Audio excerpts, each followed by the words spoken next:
Fox Sports. We are Blackmore. We are Arizona.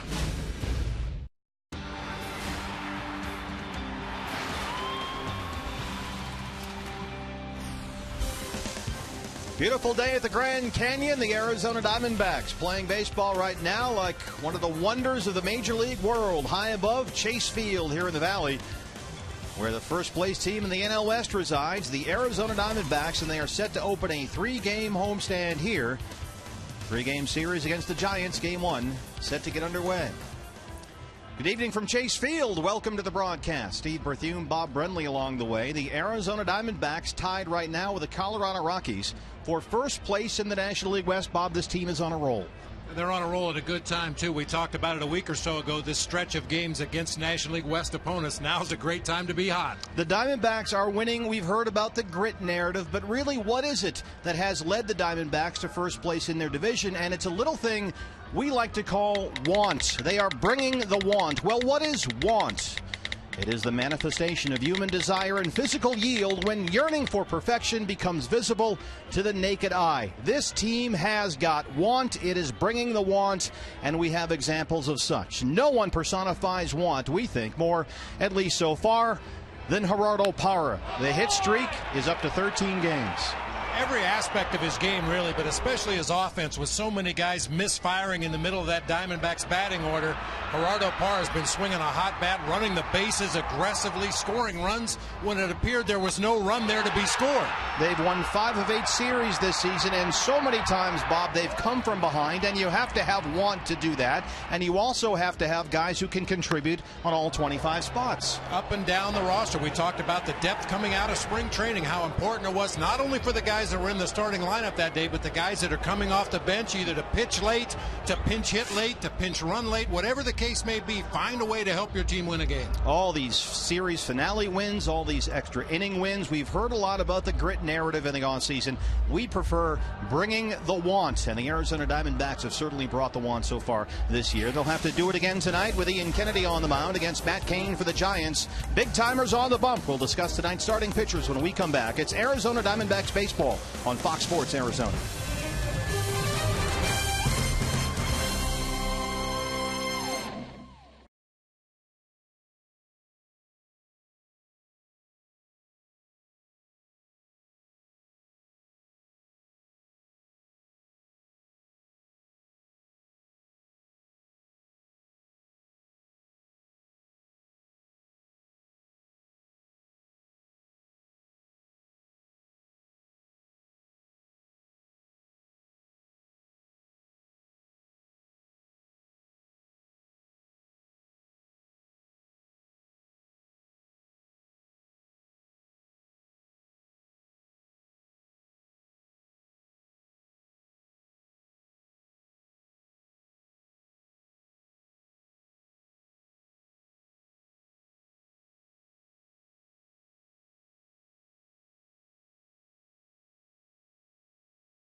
Baseball is brought to you in part by the UPS Store. Flyers, business cards, brochures, and more.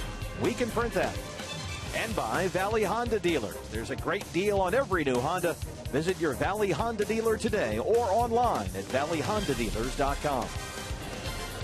And welcome back to Chase Field on a Monday night. The roof wide open for the start of a three-game showdown against the reigning World Series champion San Francisco Giants. A pair of aces on the hill to get things going tonight for the D-backs, Ian Kennedy, and for the Giants, Matt Cain. He had the perfect game last season. Both off to a bit of a rocky start, uncharacteristic for a pair of the game's top guns. Ian 1-2 with an ERA of 4.70. Cain is winless at 0-2. The ERA a whopping 6.59. Good news for Ian, though. He has been lights out against the Giants over the years. 6-2 overall with an ERA of 2.33. Cain, by the way, has already given up 21 earned runs this season and 6 home runs. Talking to a lot of the D-backs earlier today, and they say that whatever he's done so far in this season, you can't count on it tonight. He is one of the game's very best. He's made some mistakes, leaving pitchers up in the zone. They're going to try to capitalize on that. It's game one of a three-game series against the San Francisco Giants. You'll see it all right here next on Fox Sports Arizona.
First of 3 against the San Francisco Giants, and the Diamondbacks have won 5 of their last 6, including 2 of 3 against these Giants last week in San Francisco. Bruce Bochy's Giants coming in here dragging a 5-game losing streak.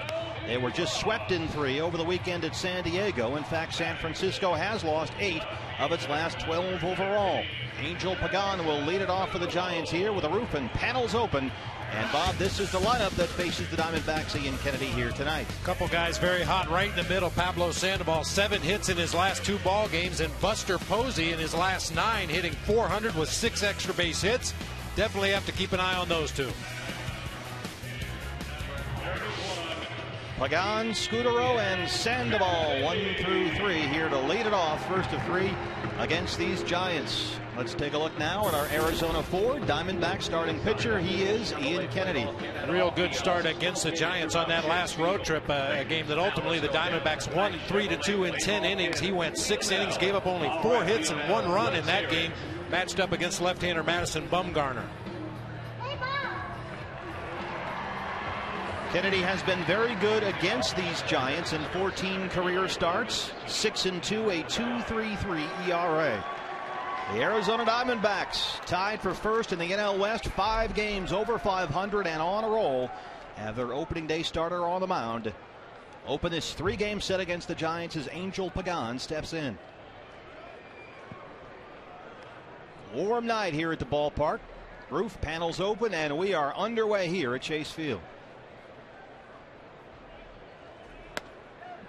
There's a strike, 0-1. Pagan in there at 280, no homers and 11 RBI.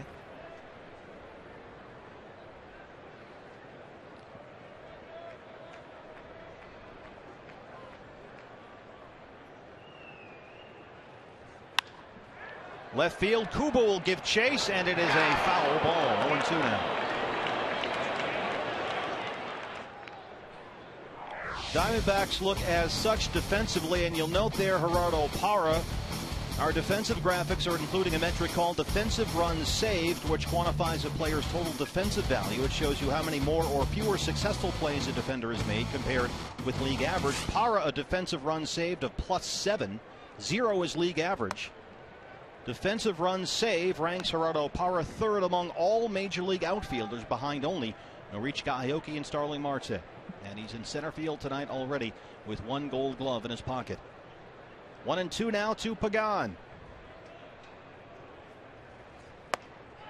Struck him out. 1 down here in the first. Good start for Ian Kennedy. Well, that's a valuable pitch for Ian Kennedy. We know he has that devastating straight changeup. Occasionally has a real good overhand curve, but when he can spot that 4-seam fastball up above the top of the zone, he'll get a lot of swings on that pitch. You see the arsenal for Ian Kennedy here tonight. He'll mix in that 4-seamer up in the zone, occasionally a 2-seam sinker. He'll cut the ball in on the lefties from time to time, but his best secondary pitches, the changeup and the curveball. Marco Scutaro, the second baseman.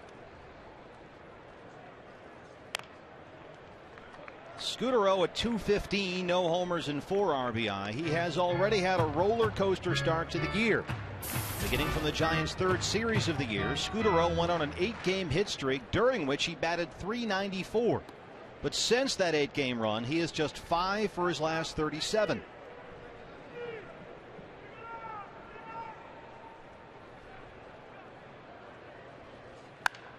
Hard to left, base hit Scutaro.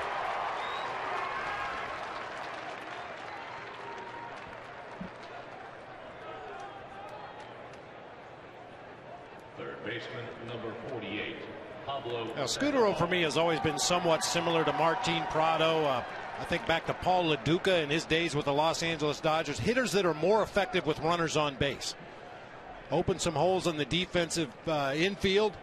Play a little hit and run, start a runner, break up the defense. Scutaro has always been very adept at hitting with runners on base. Angel Pagan getting on at a .330 clip in that leadoff spot hasn't been doing him too many favors.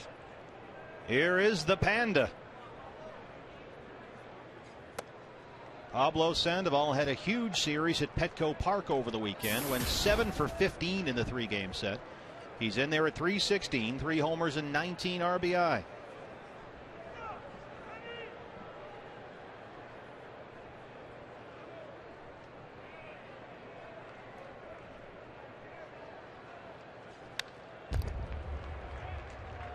Sandoval has had at least 2 hits in 5 of his last 7 games, and he loves this ballpark. Lifetime average here at Chase Field of .346 with 5 homers and 25 RBI in 35 games here. There's another guy that likes to hit with runners on base. And a lot of times we'll say about a hitter, you don't have to throw him a strike to get him out. Well, that's the case with Sandoval, but he can hit pitches that are just about to bounce in the dirt. He hits pitches up above helmet level. He's got that Vlad Guerrero strike zone. Yeah. 1-2 now. Ian bringing the heat tonight.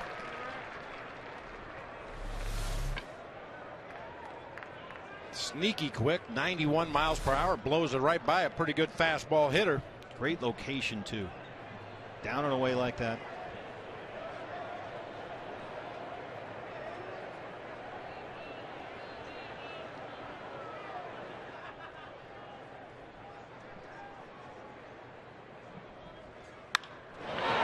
That'll get down into the gap in left center. Scutaro heads for third. Sandoval stops in first. Back-to-back singles here for the Giants with 1 out.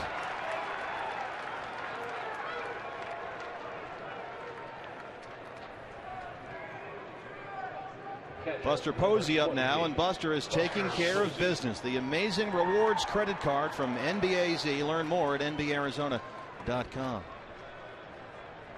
Last 9 games, he is on a roll. A 9-game hit streak for Buster Posey. 12 for 30 over that stretch. 400 with 3 doubles, 3 homers, and 9 RBI. It was a very slow start for Buster, so he's in there at 286, 3 homers and 14 driven in.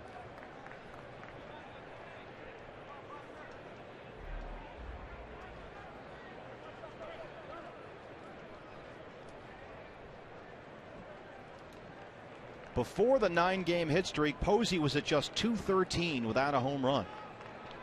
So over the 9-game run here, he's raised it up to 286. Not here, he doesn't.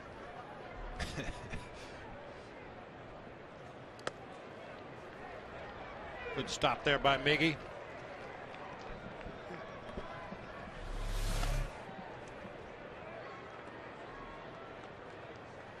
I've said it many times, there's no such thing as a bad block. It doesn't matter if you use the back of your shin guards or the umpire's chest protector. If you can keep that ball somewhere near home plate, it's been a good block.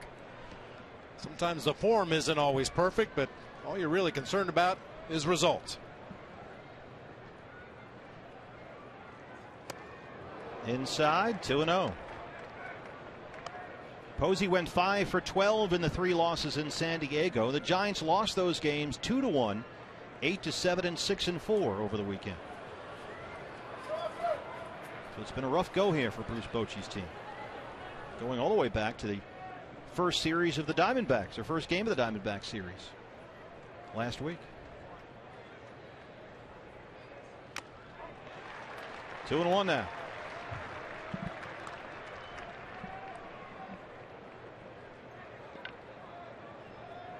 Pablo Sandoval on over there at first base. He's had some base running misadventures so far this year, going back, as you said, to the series in San Francisco against the D-backs. Got thrown out at home plate by about 85 feet. Had a couple of issues in that series with San Diego. Got thrown out trying to stretch a single into a double, and then got spooked a little bit and held at first base on what appeared to be a sure double. So Bruce Bochy's hoping that he can get his third baseman to commit a little more time to conditioning, maybe drop 10 or 50 pounds. Either or. Certainly doesn't affect his ability to swing the bat, but other parts of his game are starting to suffer because of the extra weight. He's got an interesting take on all that. We'll get into it over the course of the game. He says he's got 2 more years to figure it all out before his metabolism essentially stops. 3-1 now. Ball 4, bases loaded with 1 out for the Giants here in the first.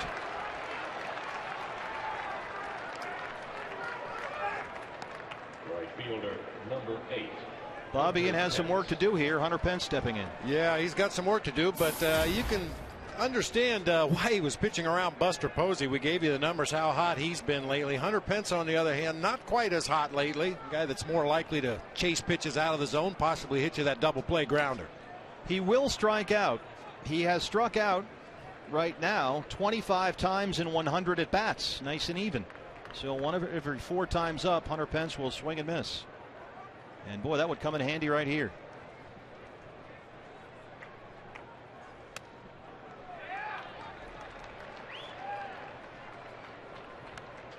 Pence 4 for 13 in the 3 games against the D-backs last week in San Francisco. He has hit in 13 of his last 16 overall, 277 over that span. Just 6 RBIs in those 16 games. Career numbers versus Ian Kennedy.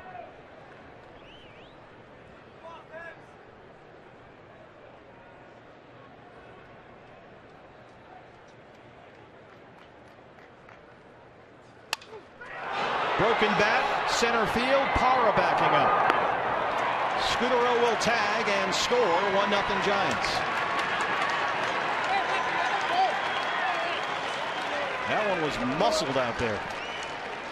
Carried a lot further than I thought it was going to. Broke his bat badly at home plate, but that ball carried a long way to center field. Easy tag and score for Marco Scudero. Sandoval went back to tag at second base. I thought he was going to try to go to third, but held his ground at second base. Parra was conceding the bag at third. He was just throwing into the bag at second to hold the runner at first. So Sandoval stays at second, Posey at first, 2 outs, and here's Gregor Blanco.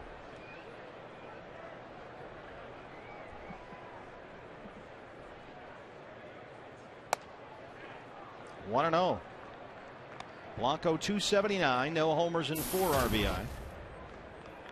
He played in 2 of the Giants' 3 games at San Diego over the weekend and went 2 for 5.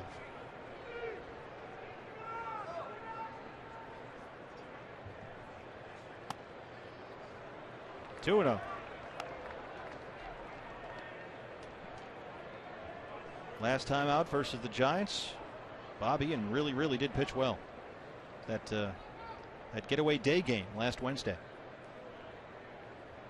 4 hits and 6 with 4 strikeouts, 106 pitches. Here's the 2-0 now.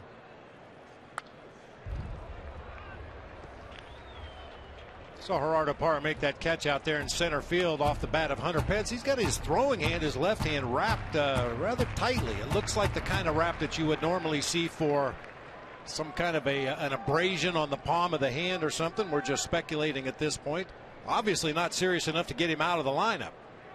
Well, the way he's always sliding around in the bases and crashing into shortstops and bases and dirt, it's no wonder he's got something wrong with a hand there. 2-1 now. Left field. Kubel won't get it. Here comes Sandoval. He will score. RBI single for Gregor Blanco, and the Giants take a 2-0 lead.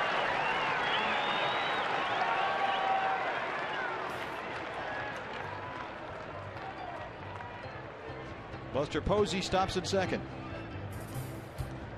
Pitch was elevated up and out over the plate. Just a good piece of hitting by Blanco. You could almost see him raise up in that left-handed batter's box to get on top of that high fastball and tomahawk it into left field for an RBI base hit.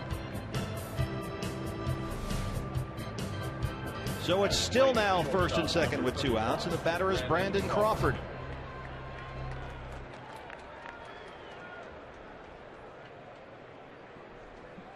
Blanco at first, Posey at second. Crawford steps in. 291, 5 homers and 14 RBI.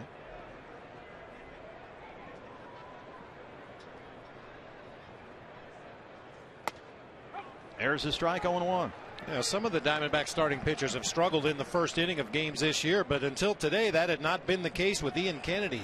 Opposing batting average of 118. He'd only surrendered 1 run in the first inning of his previous 5 starts.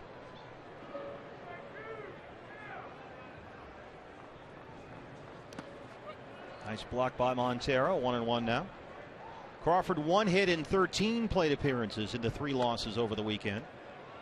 Crawford was 4 for 12 for the Giants in their 3 games against the Diamondbacks last week at AT&T Park, including that big home run off David Hernandez in the 9th inning of Wednesday's game before the D-backs came back to win it in 10. Great shot from behind the plate here. High drive to right field. Cody Ross is under it. Giants strand 2, but they get 2 against Ian Kennedy in the top of the first. We'll go bottom 1. It's 2-0 San Francisco.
Francisco Giants. Giants get 2 in the first against Ian Kennedy, and now Arizona steps up with Martin Prado, Bob, back in the lineup and back in the leadoff spot. Just trying to find a way to get Martin jump-started, hopefully putting him ahead of Gerardo Parra, the hottest D-back hitter. May get him some good pitches to hit. No real surprises otherwise in the lineup. Eric Chavez in the left-handed bat playing third base tonight. Cliff Pennington not carrying a great batting average, but man, has he saved some runs with that glove. So we'll see if Martin Prado can get turned around here, and this is his walk-up. Watch the routine now for Martin. He goes through a whole thing here, and he will go directly behind the right-hand batter's box and then walk straight into it. It's sort of like Kung Fu Panda Light. And Martin Prado steps in against Matt Cain. It has not gone at all well so far this year for Matt Cain. Granted, he's received little to no run support, but he has not been the Matt Cain of old. And Matt Cain starts this year. The Giants have been outscored 35-12. So you're absolutely right. He's not getting a lot of support, but not doing much with the support he does get. Shortstop Brandon Crawford coming in. One away. A little better start than his outing in San Francisco. Brandon Crawford made an error on the first ball hit to him in that game. Eventually scored, as did Martin Prado in that first inning at AT&T Park. Here is the National League's hits leader, Gerardo Parra, beginning the day tied with Shin-Soo Choo and Starling Marte for the league lead. 32 hits in 25 games this year. And there is Matt Cain's lack of run support. Parra riding a 13-game hit streak. That's a career best and the best of the National League. He's at 320, a homer and 5 RBI, with 10 walks, getting on base at a 384 clip. First pitch swinging high in the air, right center. Who wants it? Pagan calls off Pence. 2 down. 2 quick outs there for Matt Cain. And with Paul Goldschmidt coming up, this is a great time to remind you that every time a Diamondbacks player hits a home run this season, Fulton Homes will donate $150 to the Central Arizona Mountain Rescue Association. Goldie taking a little more time than he usually would to get up to that right-handed batter's box. A couple quick outs, as you mentioned. Just make the Giants stand out there a little bit longer. Might take till he gets a strike in this at bat. We'll see how it goes. 1-0. Saw the numbers on Goldie. 305, 5 homers and 18 RBI. He was 1 for 4 here yesterday. Singled and scored a run. Career against the Giants, 370. 3 homers and 14 RBIs in 15 games. And no, he's not facing Tim Lincecum, but we expect to see big time Timmy Jim in Wednesday's game against Brandon McCarthy. The short hair, the new look, looks a little like Rachel Maddow. Yeah, I think. especially when he wears his glasses. 2-1 now. There is no truth to the rumor that Goldie sent a limo to the airport to pick up Tim Lincecum when the Giants got to town. He rode the bus with the rest of the team. Make sure he's comfortable. Some snacks sent to the hotel room. That one buckled Goldie a little bit. 2-2.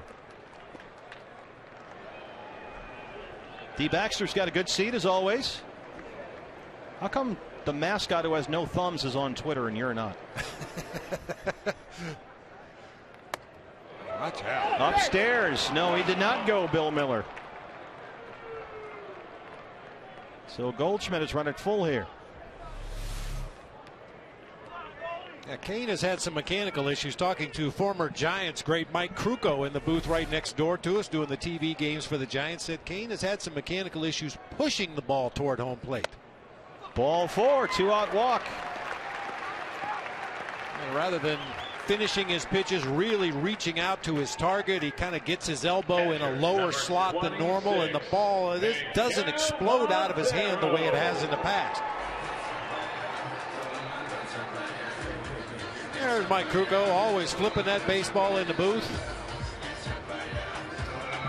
Right next to us here, broadcast row at Chase Field. Chance now for Miguel Montero. Miggy 3 for 10 on the homestand so far, 417 on base percentage. And they're at 207 on the year, 10 RBI. Inside 1-0. Miggy on base twice here yesterday against the Rockies. Had a single and a walk. He was also on base twice in Saturday night's game here. So he's been coming around. He's hit safely in 5 of his last 6, 5 for 23 over that span.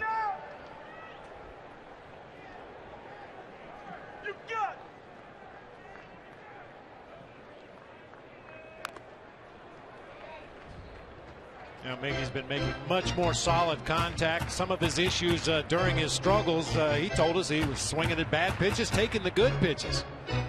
Been much more aggressive on pitches in the strike zone and has had a better eye on those pitches out of the zone.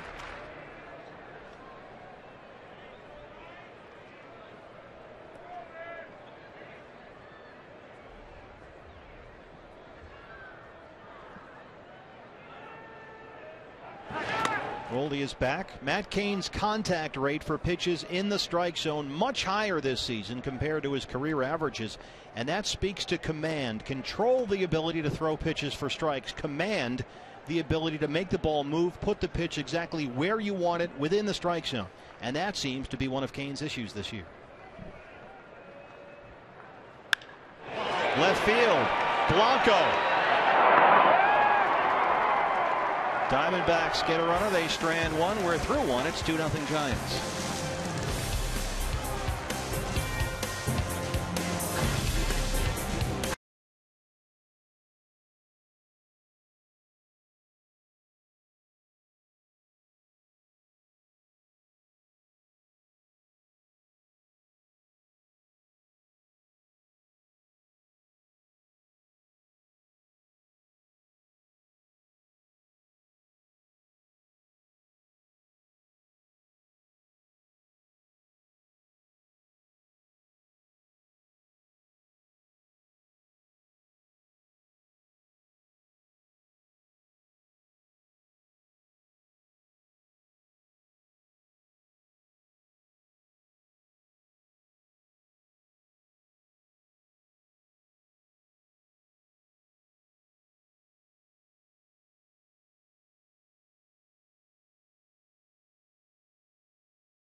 Baseball is brought to you in part by Ram Trucks, proud partner of the Arizona Diamondbacks, and by Gila River, another proud partner of the Arizona Diamondbacks. The aptly named Horseshoe Bend. Ian Kennedy bent a little bit in that first inning, gave up 2 runs against the Giants, and we're set for the top of the second inning. Brandon Belt, Matt Cain, and Angel Pagan, 8-9-1. Ian allowed 2 runs on 3 hits in that first. And here's Brandon Belt, Bob, who's batting 8th. That's the first thing that jumped out at me tonight looking at the lineup. I got Belt hitting 8th. Well, he hasn't had much success in the past against Ian Kennedy. That could be a possible explanation. Only 2 for 15 with 9 strikeouts in those 15 at bats. So Bruce Bochy trying to hide him down there in that 8 spot tonight. He's behind 0-2 now. Belt started all 3 of the Giants' losses at Petco Park, went 3 for 11. He's hit in 5 of his last 6, 389 over that span, 7 for 18. He's done well against the Diamondbacks. This guy caused a lot of problems late in games last week at AT&T Park. Had some big hits.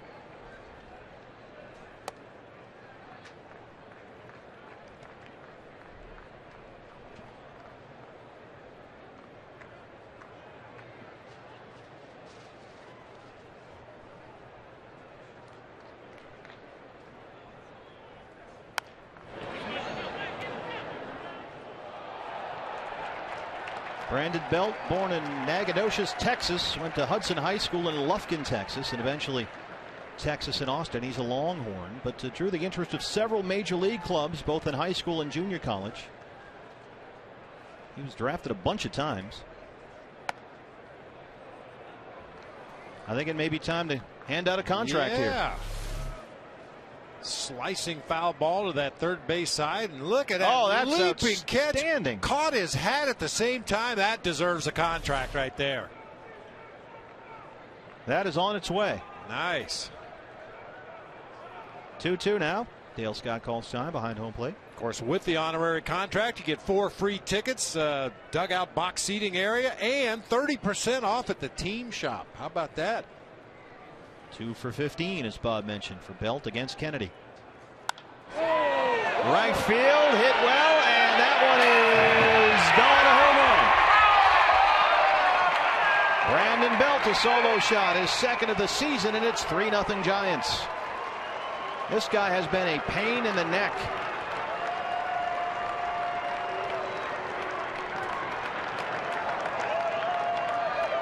Kirk Gibson would probably say he's been a pain in another part of the anatomy, but another mistake. Belt, high fastball to Belt, inside part of the plate. He did not miss it.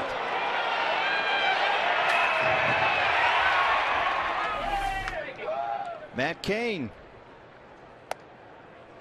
The only question was, would it stay fair? And it did. Belt's second of the season, and now it's 3-0 here.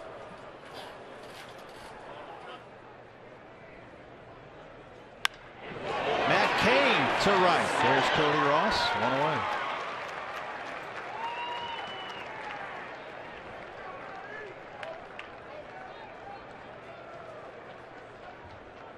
It's not uncommon to see Ian Kennedy throw pitches up in the zone. We talked about it earlier. He does it by design many times up above the top of the strike zone, but he was making mistakes in that belt to the letters area. That's when he can get hit really hard. He's made some mistakes there already in this game.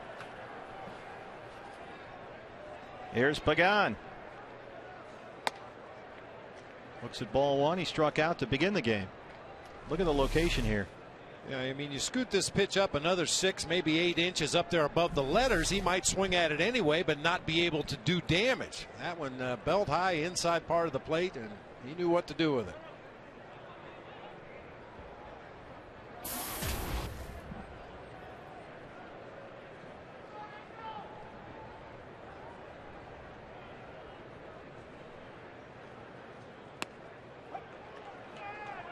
One and one now. Angel Pagan, a key member of Puerto Rico's World Baseball Classic team, helped lead them to the championship game. He hit .364 in 9 WBC games, 12 for 33 in that series, as Puerto Rico lost to the Dominican Republic in the title game.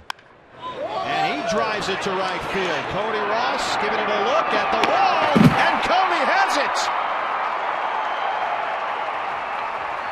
Little Spider-Man routine for Cody Ross.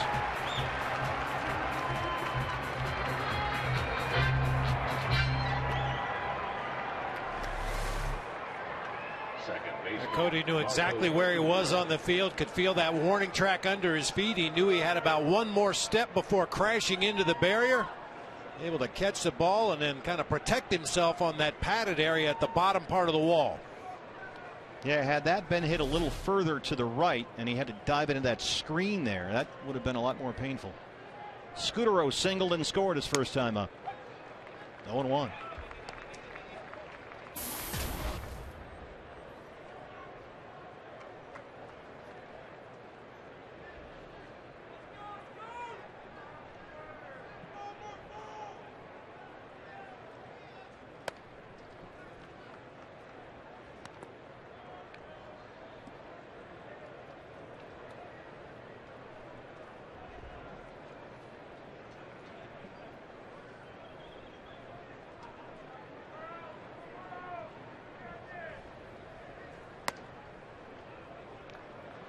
Marco Scutero, very difficult to strike out.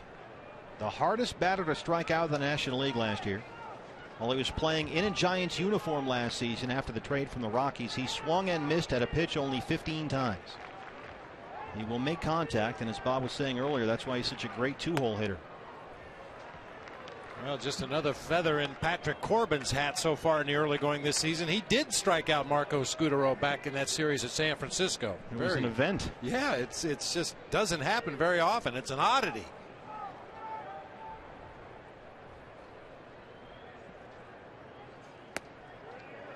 Ball 4.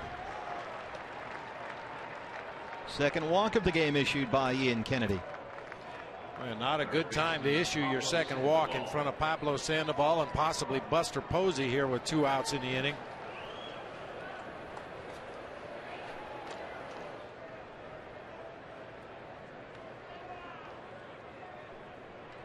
So here is the Panda. Singled and scored back in the first. 40 pitches already for Ian Kennedy, 22 for strikes.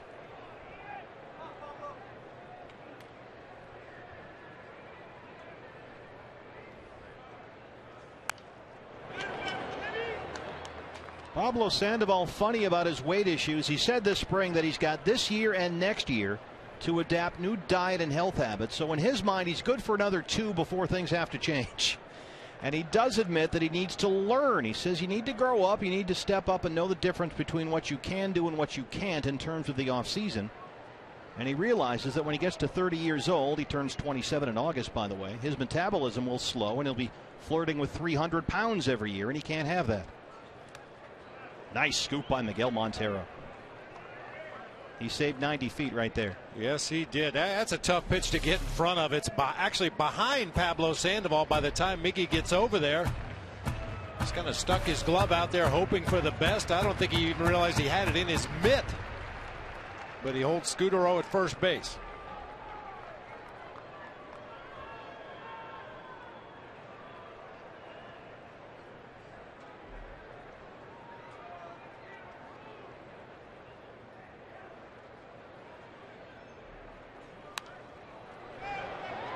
Sandoval was listed on the Giants spring roster at 262, which was 22 pounds over his usually generous playing weight. And Bruce Bochy said about Panda's weight issues this spring, he said, I don't think that question will ever go away.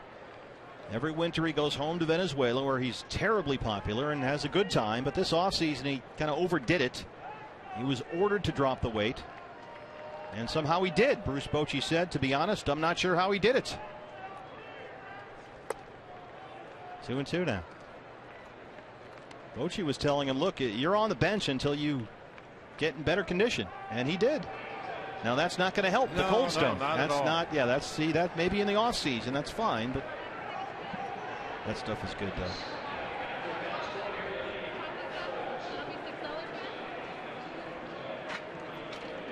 Two and two. Center field, Parra. Drifting over toward left, still drifting, and he's got it. And that ends the inning. Cody Ross flying into the outfield wall. Brandon Belt hit one over that wall. And it's made it 3-0 Giants here as we go to the bottom of the second.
Most affordable beer in all the major leagues, the $4 cold beer here at Chase Field. And I think, you know what, after that first 2 innings, I think we've earned one.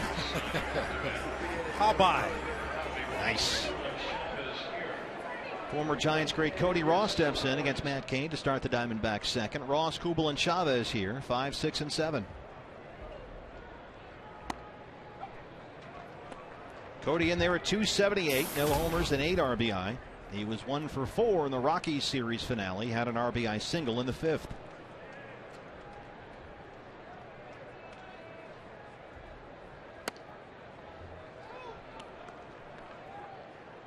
Cody has hit safely in 7 of his last 8 games, 8 for 29 over that stretch, 2 doubles, a triple, and 6 RBIs. Straight up in the air. Scooter up. Time now for our AT&T Twitter poll question. Which struggling pitcher is the biggest surprise? Just put hashtag FSAZ in front of either Cain, Price, Hamels, or Dickey. And send us your vote on the Twitter at Fox Sports AZ. BB, care to weigh in? I think one of the first two, either Matt Cain, and I'm going to go with Cain just because I've seen him more than I've seen the other guys. I'm not really surprised by Dickey's struggles in the early going. You know, he's pitching at Citi Field, and the jet fumes really made that knuckleball dance around. Rogers Center's not quite the same. Very that sterile. Yeah. Don't have the circling, swirling winds to deal with, which really help a knuckleball pitcher. It is lovely in Queens when they have, you know, the fires outside the automobile chop shops and planes over your head landing at LaGuardia taking off. It's a beautiful setting. Here's Jason Kubel. Yeah, hit it right there. Sure. Fresh off the DL as of just before yesterday's game. Yeah, Jason even admitted he was a little overamped, just swinging at pitches that he normally wouldn't chase yesterday, but it's good to see him back in the lineup. You know he's going to do a lot of damage before all is said and done. 2-1 now. Staying away, it's 3-1. Jason strained his left quad April 5th at Milwaukee during that play in which he scored from second on the wild pitch at Miller Park. The Kubel Libres, they're excited to have their guy back. Yeah. Sure. Ball 4. Second walk of the game for Matt Cain. 1 out base runner for the D-backs.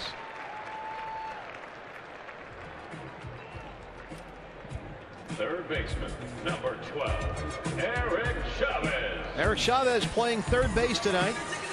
Getting the start there for the second day in a row here. He was 1 for 3 yesterday. Xavi 235, 3 homers, 8 RBI.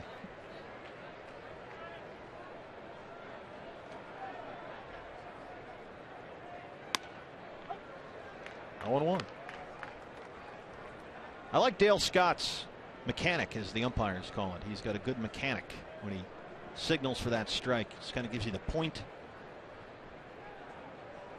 Veteran Dale Scott behind the plate.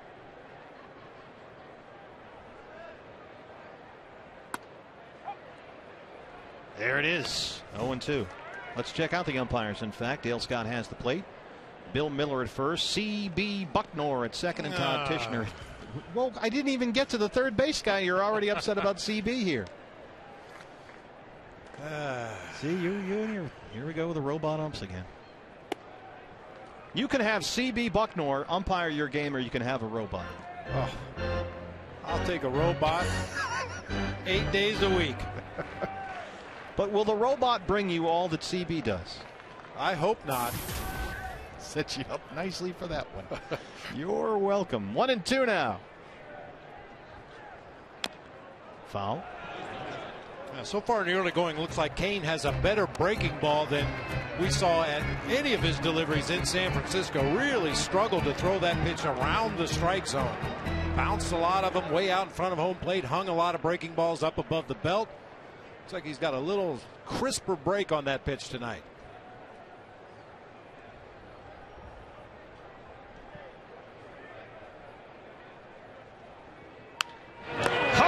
To Belt.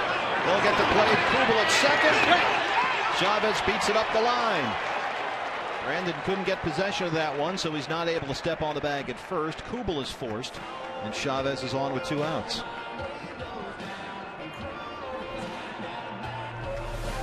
A couple of hard hit balls in this game right at Giant defenders. That one on a short hop belt, just able to knock it down. Plenty of time to get the force at second, but Chavez able to beat Matt Cain over to the bag at first. He'll reach on a fielder's choice. So 2 outs, man on first for Cliff Pennington, who steps in with the High Sox again. Cliff has really embraced the whole High Sox thing. I think this is his 3rd day in a row.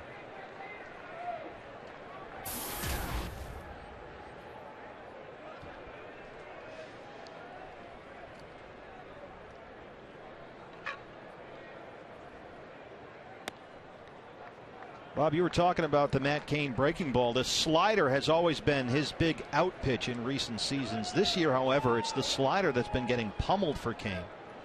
Opponents last year hit 188 against Matt Cain's slider. This year, they're hitting 355 against what had been his put-away pitch.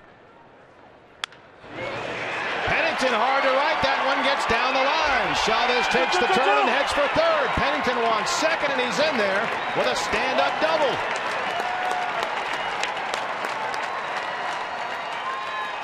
Second and third, 2 outs for the Diamondbacks. 4th double of the year for Cliff Pennington. Always good to see a guy that's putting in a lot of extra work have some positive reinforcement. Cliff Pennington has probably taken as much extra batting practice as anybody on this Diamondbacks roster. First at bat of the game, gets a pitch to his liking and hooks it down into that right field corner for a 2-out double. Now you have to hope that Ian Kennedy can just get the bat on the ball here and bloop one or drop one in. Ian is 0 for 10 on the year so far with 5 strikeouts. 0-1. You a DH guy? No. All right.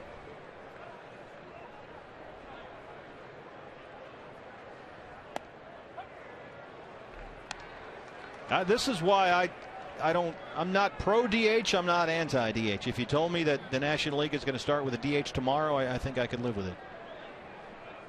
Well, I feel the same way. If they did away with the DH in the American League, I could live with that. I just think it changes the strategy of the game so much. Granted, I don't like to watch pitchers hit that much, but I do like to watch managers manage late in a ball game. It's not uncommon to see an American League game and it's the 5th inning and it's 8-7 and both starters are still in the game. National League, you're going to have decisions to make when that pitcher spot comes up. Well, the American League DH supporter would tell you that oftentimes those decisions are essentially common sense and really the situation dictates and almost makes the decision for the manager. No, see, that's the easy way. There's no decision to be made in the American League. Any decision is tougher in the National League. Oh. Swings at one in the left-hand batter's box, and the Diamondbacks strand 2. CenturyLink, your link to what's next. Due up for the Giants. Buster Posey, Hunter Pence, and Gregor Blanco as we start the 3rd.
for the Memorial Day doubleheader as the D-backs take on the Texas Rangers. Some interleague intrigue. Games are at 12:40 and 6:40. And you can spend the entire day right here with us at the ballpark. Enjoy the outdoor street festival in between games. Plus, when you buy tickets for both games, we'll give you free D-Bucks that you can use at food and concession stands. Call us right now, 602-462-4600, or log on to dbacks.com/doubleheader. That'll be fun, Buck. Can't beat that. Here. Yeah. I mean, we're here all day anyway, but I mean, might as well play two. Might as well play two. Buster Posey. Hard down the left field line. Foul. Posey walked his first time up.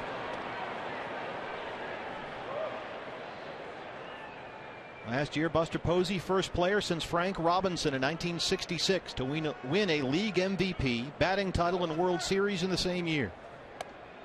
Pretty good deal.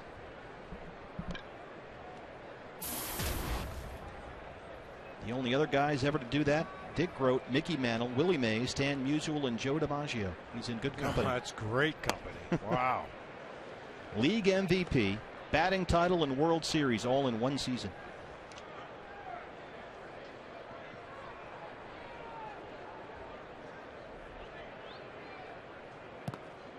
Another nice block by Miguel Montero. It's 2-2 now. Buster, 25 years old. That made him the youngest player to win an MVP award since Ryne Sandberg in '84. Well, you just knew this guy was something special. I mean, he had a cup of coffee back in the 2009 season, came up and played 7 games at the end of the season. That one gets right in his kitchen. Tough play for Chavez. He's just going to have to eat it. But the following year in 2010, he played 47 games at AAA Fresno, was just tearing up the Pacific Coast League. When they called him up to the major leagues, he immediately went into 4th spot in the lineup, catching the best pitching staff in all of baseball. And Bruce Bochy and Dave Righetti, the pitching coach, just let him have all the responsibility of calling the game, as I said, for the best staff in baseball. Not many guys get the opportunity to do that, but Buster Posey took that opportunity and ran with it. Hunter Pence drove in a run with a sacrifice fly his first time up. Takes it to right. Cody Ross chasing. That's a foul ball.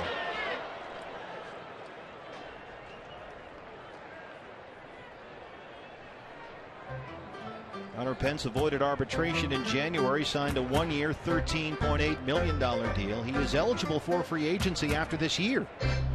So this is going to be an interesting call for the Giants front office. Said he'd like to be here, he'd like to stay, would like a long-term deal. And if you're wondering, he's 29. No, he's 30, just turned 30 about a week ago. There's the changeup.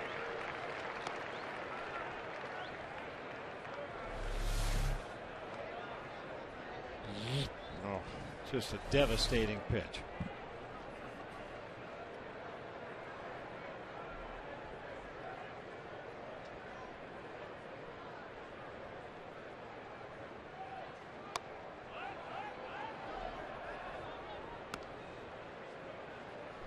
Hunter Pence 4 for 14 in the Giants World Series sweep of the Tigers. He scored 3 runs in 4 games. Hit just $179 in the NLCS against St. Louis. Played in all 7 games. Went 5 for 28.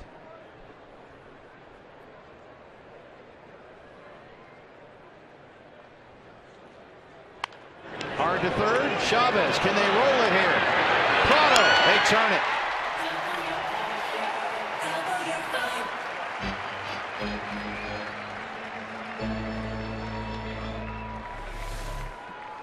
All the necessities: a hard hit ball, a good clean feed over to Martin Prado, good turn at second base, just like you draw it up. 2 outs, bases empty for Gregor Blanco. RBI single in the first. Blanco in left field tonight. Ian Kennedy, just like all these D-back starters, Bob, he's ready to go. As soon as he gets it back, let's throw it. They all have that same consistent pace. Not a lot of lingering, not a lot of walking around, doing circles around the mound. Get it, throw it. That's a wise approach, if you ask me. You want to keep your defenders on their toes. You want to keep them engaged in the game, expecting the ball to be hit to them. Kennedy will play it on a hop. Got to hurry. Blanco, good speed. They get him up the line. We'll go bottom 3. It's 3-0 Giants.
Obviously hitting in the top of the lineup and playing every outfield position, and you know, he does so many different things. He does play with a lot of energy. He can steal some bases. He has obviously some power, some doubles, some homers, and you know, has great ABs as well. So he's been huge for us this year. He makes the team better. I mean, some way, somehow, playing different, running in the bases, throwing somebody out, hitting. I mean, he just makes the team better. He's a high energy guy. He plays the game hard, and he makes things happen. Gerardo Parra, the subject of tonight's Geico quote of the game, and obviously the 13-game hitting streak and the great batting average front and center, but really what this guy has done in the outfield, in the leadoff spot, and more importantly in that clubhouse. He is one of the guys that brings a lot of energy, but you know, it has a lot of fun. But don't mistake that for being a guy that's easy to compete against. He is one of the most fiery competitors they have on this club, and he's doing a great job so far this year, guys. He sure is, Brad. He is bringing the want, and that's what you got to do. Bring the want. His uniform is usually dirty by now. It's already the 3rd inning. Oh, it won't be long. 1-1 to Martin Prado to lead off the Diamondbacks' 3rd here. Martin Prado to left. That's going to drop in. Base hit. Leadoff spot. Getting them going here.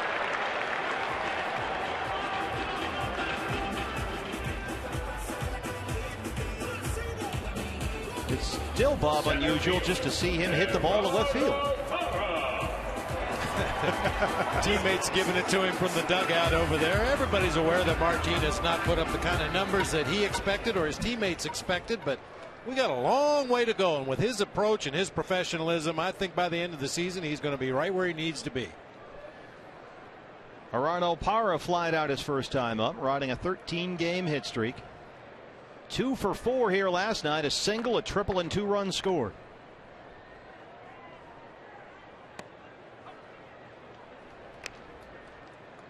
During the streak, Parra, pardon me, at .333, 17 for 51. Make that 52 now with his fly out in the first. So 17 for 52 with 10 runs scored.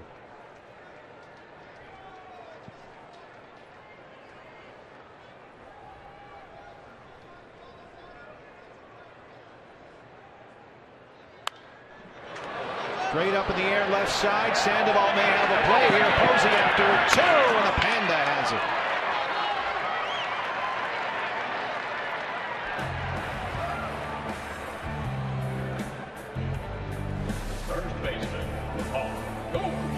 Thought there might be just enough breeze blowing around inside Chase Field to push that one up into the bleachers, but Sandoval able to come charging in from his 3rd base position and make a basket catch right in front of our camera position down there.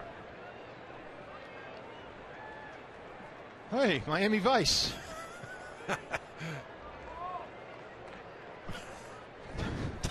Crockett, Tubbs, the whole thing. I've been raiding Don Johnson's closet. Does Don Johnson know you raid his wardrobe? Here's Paul Goldschmidt. Well, it could be like a dinner jacket kind of a thing. I remember on Gilligan's Island, Thurston Howell III would break out the white dinner jacket from time to time. Very nice.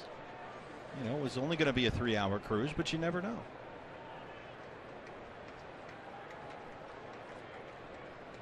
Ginger or Marianne? Here's the 0-1.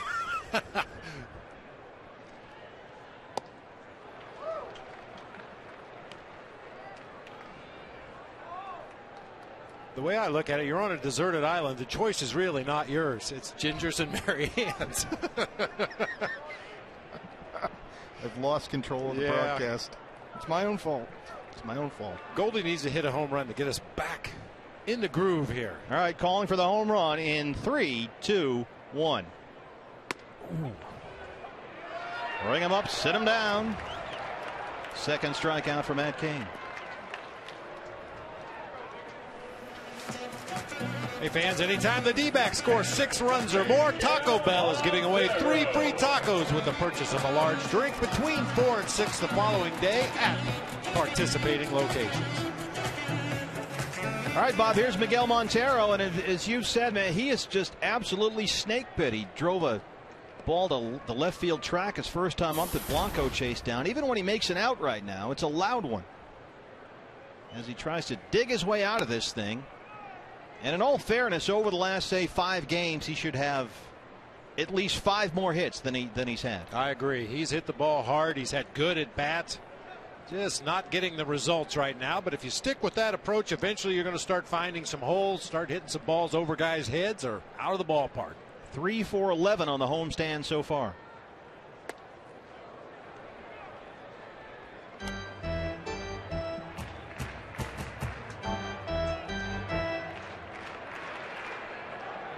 Comfortable seating here. Got the big screen TV. Barca loungers. Nice. You got a setup like that at home at the estate? Not yet.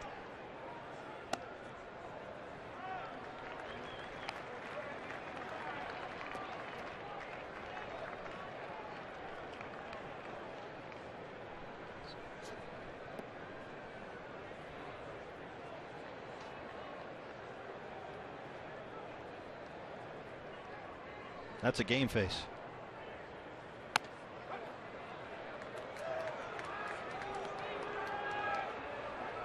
Miguel having a little discussion with Dale Scott here. Yeah, many times that 3-0 pitch anywhere near the zone, it's going to be called strike one just to continue the at bat. There have been some studies done about that 3-0 pitch being called a strike, and more often than not, it's not a strike.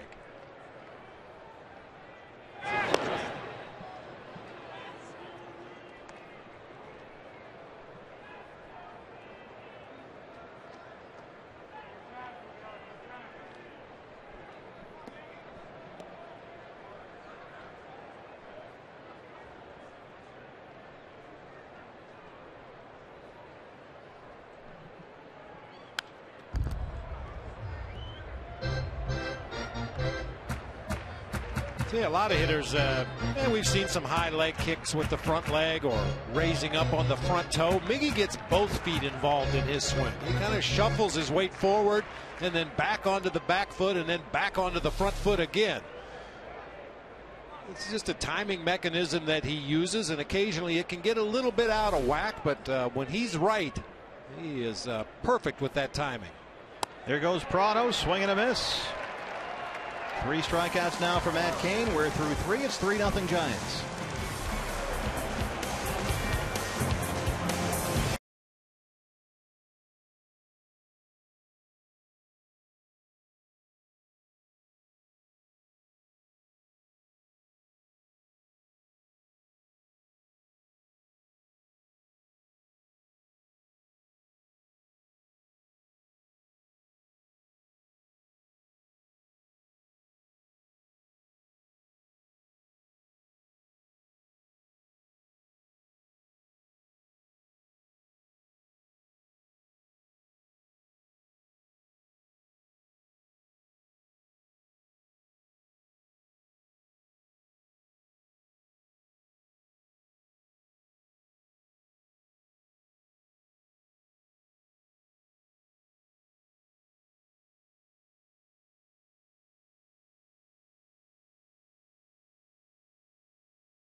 Signing up at one of 16 interactive kiosks right here at Chase Field during any Arizona Diamondbacks regular season home game.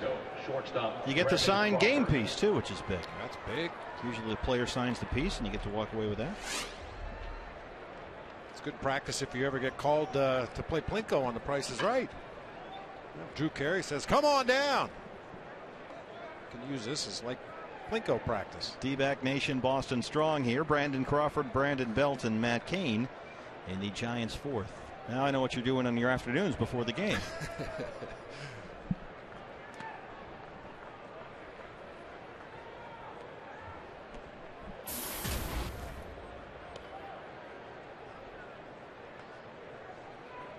This guy's been an unexpected offensive surprise for the Giants early in the season. He's a guy that they just count on to go out there and make all the plays at shortstop, anchor that infield defense. But hitting not only for average but for power early in the season. Yeah, got off to a great start offensively, Brandon Crawford.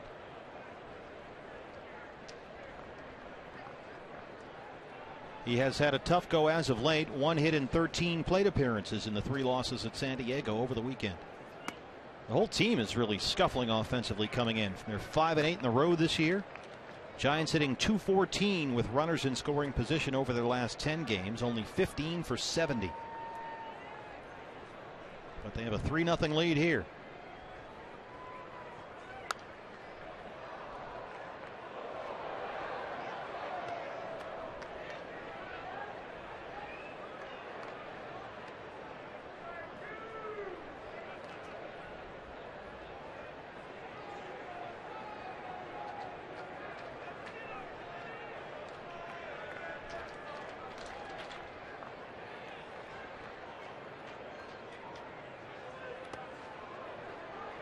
It's full 3-2.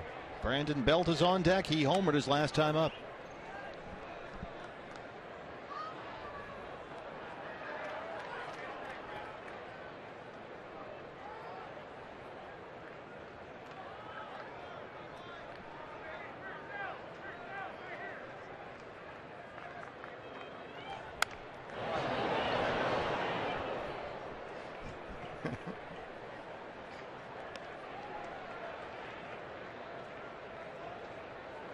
You can see the great start that Brandon Crawford had this year as opposed to last year. He's gotten better offensively every season, and his defense, especially the second half of last year, spectacular. And he's battling Ian Kennedy here. Boy, position players will tell you that first 100 at bats, maybe 150 at bats, to get your numbers at a respectable level. You know you're going to have peaks and valleys over the course of the season. A guy like Brandon Crawford will probably have 600 plate appearances before all is said and done. And when you struggle through those first 100 at bats or so of the season, it takes you all season to get your numbers back to respectability. Getting off to a fast start like this will buy him a little bit of cushion later in the season. 8th pitch of the at-bat coming up.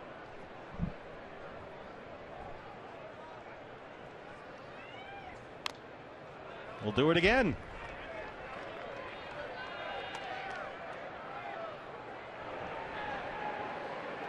Some Giants fans here.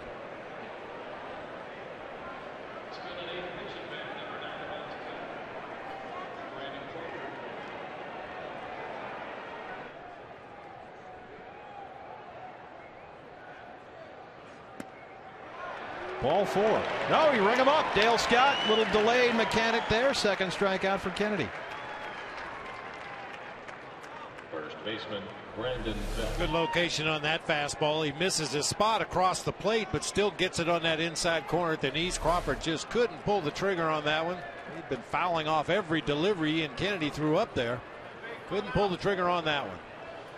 Well, yeah, go ahead. Mike Murphy sitting on the bench there. He's been the clubhouse attendant for the Giants since they invented baseball. Wow. He was a bat boy when the Giants moved west in 1958. Later became the head clubhouse guy for the home side, and he is like everybody's daddy. Murphy's seen a lot of good ones come and go. Including you. I said good ones. Brandon Belt pretty good last time he was up. He hit his second home run of the year off Ian Kennedy. And this guy has been a thorn in the Diamondbacks' side. He's hitting basically just against the Diamondbacks. Everyone else under 200. 5 for 8 with 2 home runs. This was the second back in the second. And numbers like that against one team when you struggle against everybody else will make you revisit your scouting report. It's either a bad scouting report or your pitchers aren't able to execute the scouting report. One or the other. Well, Ian Kennedy said this spring that one reason he wasn't quite as sharp last year as 2011 was the lack of consistency with the stuff, and sometimes the command and location would be there, other times not so much, and that would change from pitch to pitch. Some days the fastball would be up, other days the breaking ball wasn't crisp. High in the air, center field, Parr is there. And he does catch it, 2 down. But instead of recognizing, Ian, maybe that one particular pitch wasn't working as well as it might, and altering his game plan in the middle of an outing, Ian would just keep going and try to force the pitch or pitches that weren't working as well as they normally do. And he said he viewed that as immaturity on his part, not to realize what was going on and make the necessary adjustments during the games. Matt Cain lined out to right his first time up. Hard to third, Chavez. 3 up, 3 down for Ian Kennedy. We'll go to the bottom of the 4th. D-backs trail at 3-0.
Pepsi grab-and-go concession stand outside section 104. Look for the QR and scan your chance to win great prizes and find all your favorite Pepsi products. So you grab it and you go. And you go. Look, that guy, he grabbed, and now there he goes. Because we get you right back to your seat. No waiting. You're grabbing, you're going the whole thing.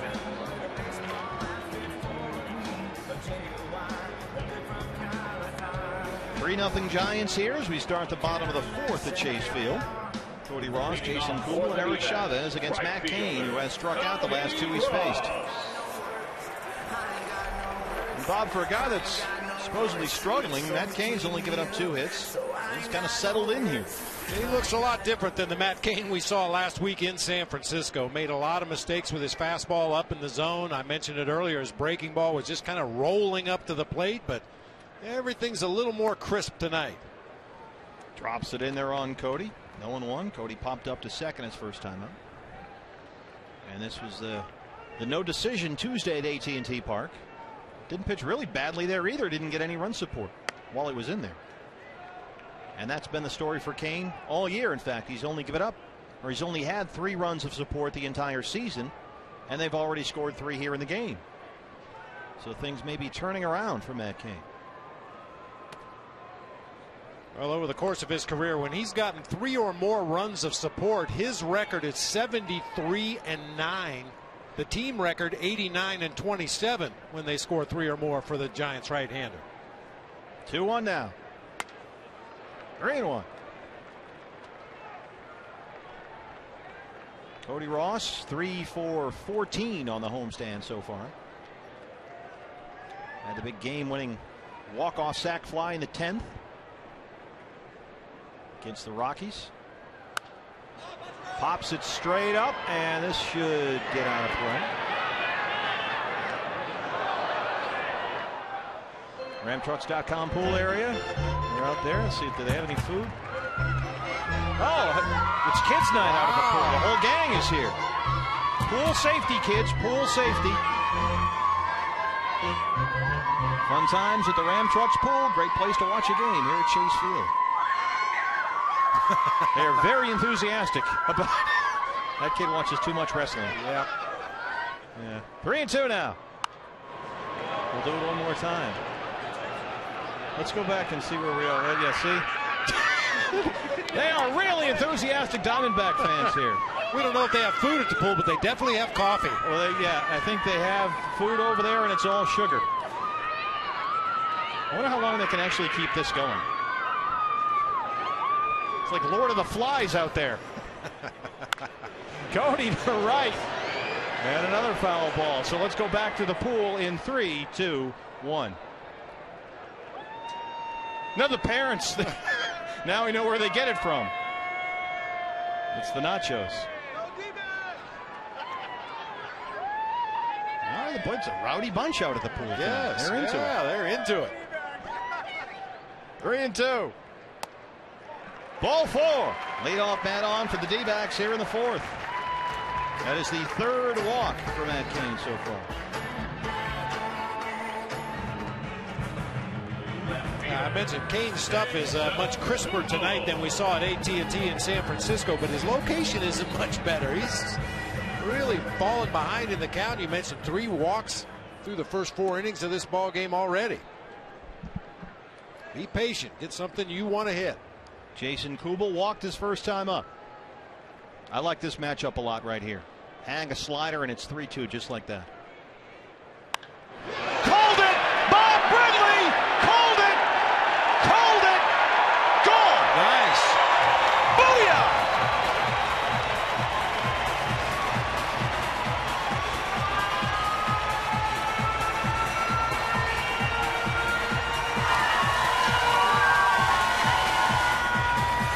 That's a Fulton home run.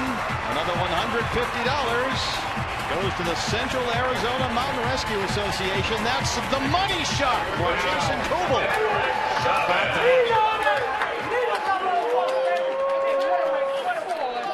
I will nitpick, though. That was a fastball. Oh, come on, man. You're killing my buzz, Brentley. Chavez. You know, in fairness, we've tried that about probably a dozen times this year, and that's the first time it's worked. He shoots, he scores. Nice job, partner. Whatever works, man. It's a whole new ball game. Matt Cain has been giving up home runs, and here's another look. Well, this is why you love Jason Kubel in that lineup against those tough righties. He just absolutely smoked that ball to right field. A lot of hang time. Looked like a nice catch out there, too. Xavi goes to left. Blanco backing up, looking up, and that one's gone. Back-to-back home runs, and the Diamondbacks have tied it up.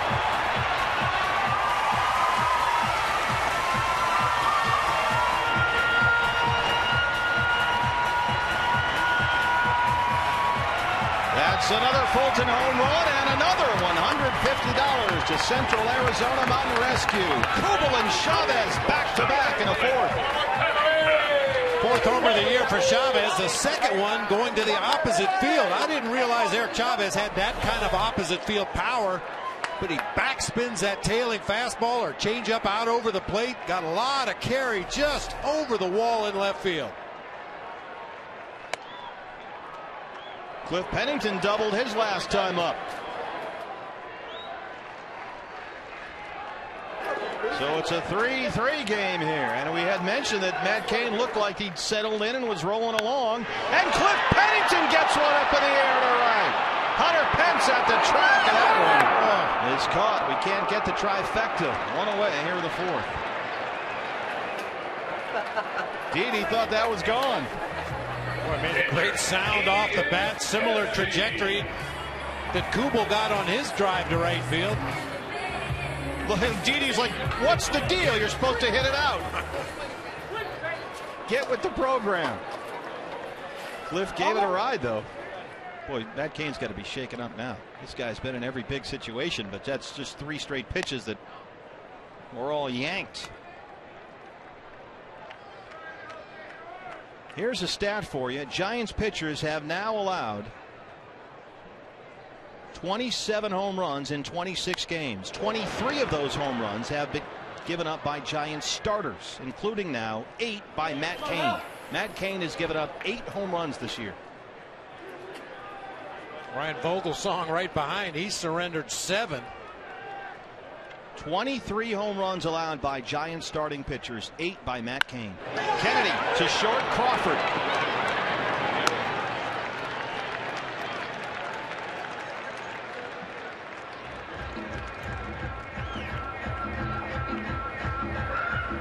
Kubel a 2-run shot. Chavez a solo shot. 3-3 in the fourth.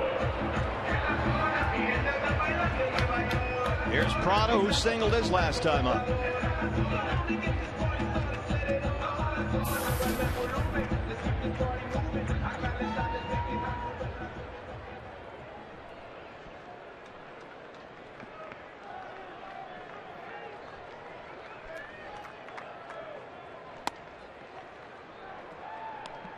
Martin Prado, a career .296 hitter in the leadoff spot. He's got more than 600 career plate appearances batting leadoff, so it's something he's certainly comfortable with.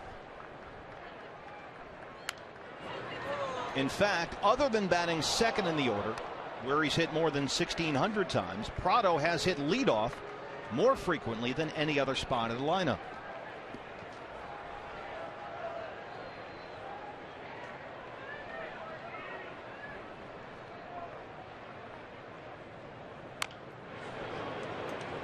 That's one thing I could never really get my head around. I mean, I understand if you hit first, second, or third, you're going to get an at-bat in the first inning every night.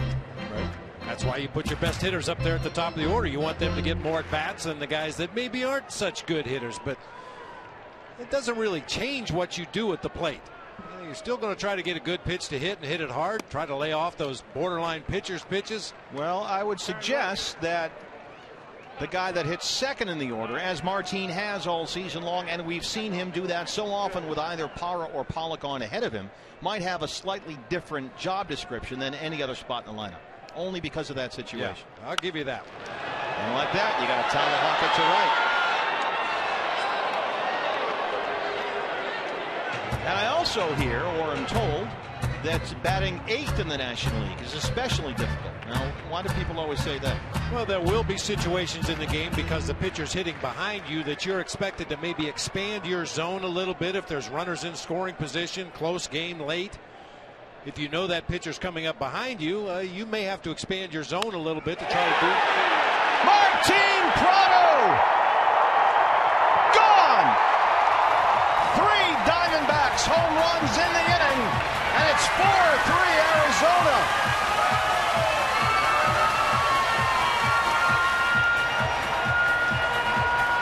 Keep the line moving is one thing. This is something else.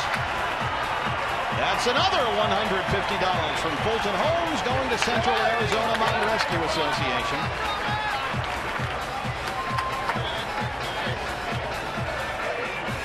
Prado 2 for 3. Very short stride that time. Very abbreviated, quick swing through the zone. Those are usually the kind of swings that produce home runs. Get the bat to the ball quickly, get the barrel on it, and they're having fun in the pool. 3 Diamondbacks home runs in the inning. Cliff Pennington gave it a ride to the track and right as well. And Matt Cain, who's been susceptible to the long ball all year long, has given up 3 in the inning. Here's Gerardo Parra, the National League's hits leader.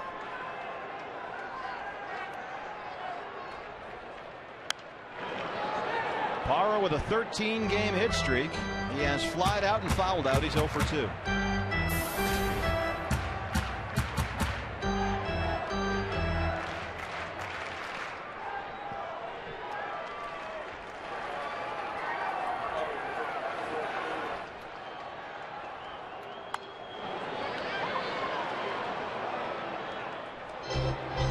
Boy, it's a funny game, Bob. It really is. Matt Cain had given up only 2 hits. He had struck out the last 2 he faced to end the third. He appeared to be settling into a nice rhythm. And this inning has gone walk, home run, deep fly ball, ground ball, home run.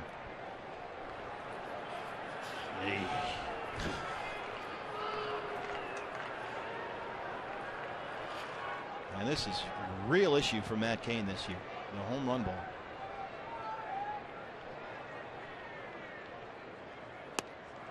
Parra strikes out. 4th of the game for Cain. But in this 4th inning, Jason Kubel, Eric Chavez, they go back to back. And then Prado follows as well. 3 home runs in the inning. We're through 4, and it's 4-3 Diamondbacks.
Prado's 4th. And it's a whole new ball game. Ian Kennedy quickly staked to a 4-3 lead. He'll face Pagan, Scutaro, and Sandoval here in the 5th. Kennedy has retired 6 of the last 7 he's faced. And this, Bob, is when you need the classic shutdown inning. Absolutely. 3 quick outs, get your team back in that dugout, take advantage of the momentum that they garnered in that 4th inning. Pagan has struck out and flied out. He's 0 for 2.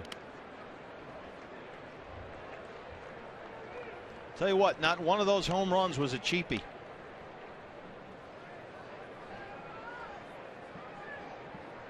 What an addition that guy's been. Just having Chavez and knowing you can play him 2 days in a row or 3 out of 4. Pennington at short. And that allows you to move Martin Prado over to second or to left to fill in a hole. What an asset.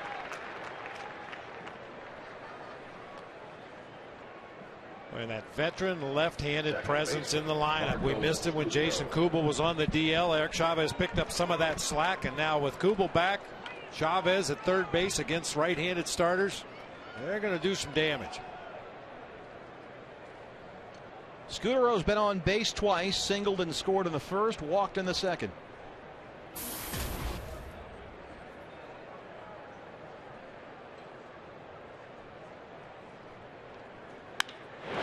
Base hit.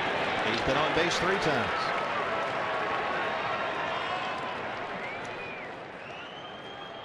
Hey fans, this Sunday it's the premiere of Cup of coffee with Steve Berthiaume. Ken Kendrick talks to Steve about being a baseball owner and what his plans are for that famous Honus Wagner baseball card. It's Cup of Coffee this Sunday at 4 on Fox Sports Arizona. Got a great chance to sit down with Mr. Kendrick and talk baseball and business in the Valley in Arizona. And growing up in West Virginia, it's a fascinating story. Very interesting guy. He's done a lot. Pablo Sandoval singled and scored in the first, flying out in the second, 1 for 2.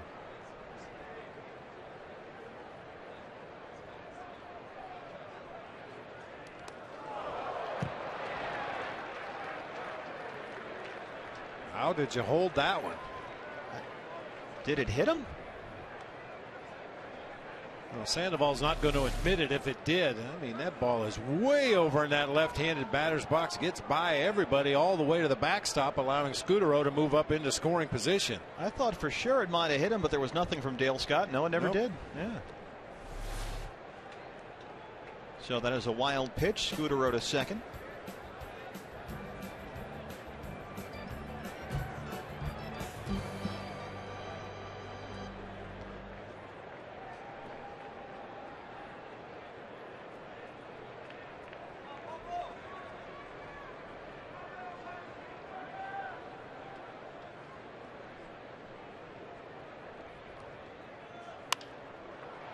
Left-hand side, that should get out of play. Sandoval hit a remarkable 500 in the Giants World Series sweep of the Tigers. Boy, what a year he had. 8 for 16, World Series MVP, 24 hits in the postseason last year. That's a Giants record. And of course, the big moment, Game 1. He joined Babe Ruth, Reggie Jackson, and Albert Pujols. Only men ever to hit 3 home runs in a World Series game.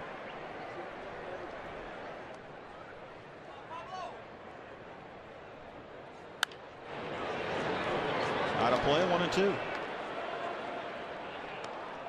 On that list, Sandoval, the only player to hit those home runs in his first 3 at-bats of the game. It was also just the second ever 3-homer game at AT&T Park. The other, Kevin Elster. Like, we went from Babe, Reggie, Pujols to Kevin Elster all in one shot. That's a great thing about baseball. 1-2 now. That gets through. They'll wave Scutaro. He's the tying run. Here's the throw from Cody Ross, and it's 4-4. There'll be no shutdown inning here in the 4th.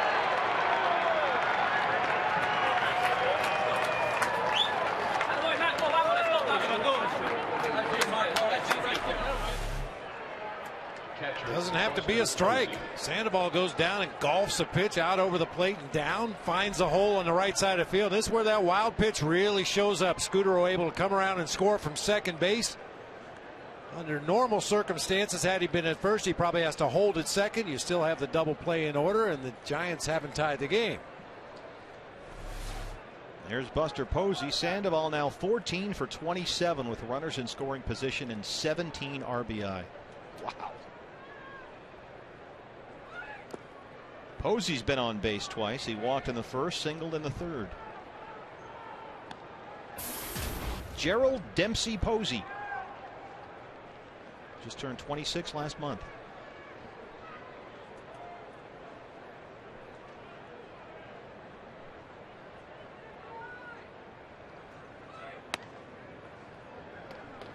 Didn't really start catching until late in his collegiate career.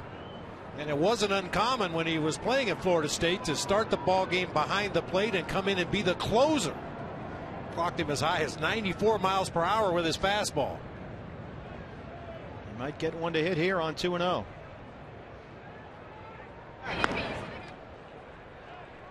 Buster, born in Leesburg, Georgia, went to Lee County High School there in Florida State. He's a Seminole, as you said. First round pick in the 08 draft. 5th player selected. 4 guys drafted ahead of Buster Posey: Tim Beckham, Pedro Alvarez, Eric Hosmer, and Brian Mattis. As we play another episode of Revisionist Scouting. There's a strike, 2-1. And he can move some jerseys. Yes, he can.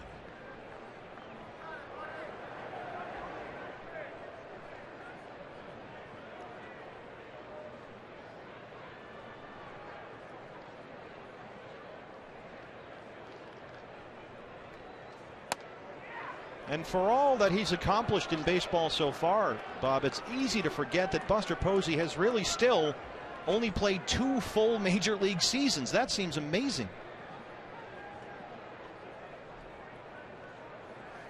Well, it's just a fact, like I mentioned earlier, he came up in the minor leagues and was immediately an impact player. He didn't go through the growing pains that a lot of players go through at the major league level. Posey on base for the 3rd time tonight. 1 on and or 2 on and 1 out here.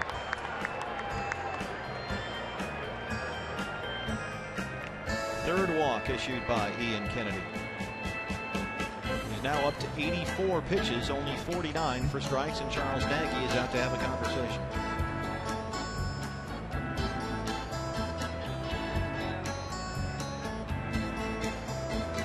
I mean, he had retired 6 of 7 to end the 4th. He got the ground ball by Pagan to start the inning, so 7 of 8, and he appeared to be in good shape. But ever since, single walk, with a wild pitch thrown in between to move Scudero up into scoring position, and he came in on the Sandoval single.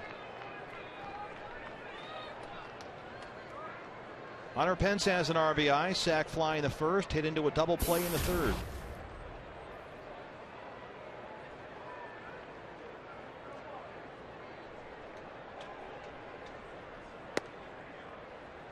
Doesn't get the call there. 1-0.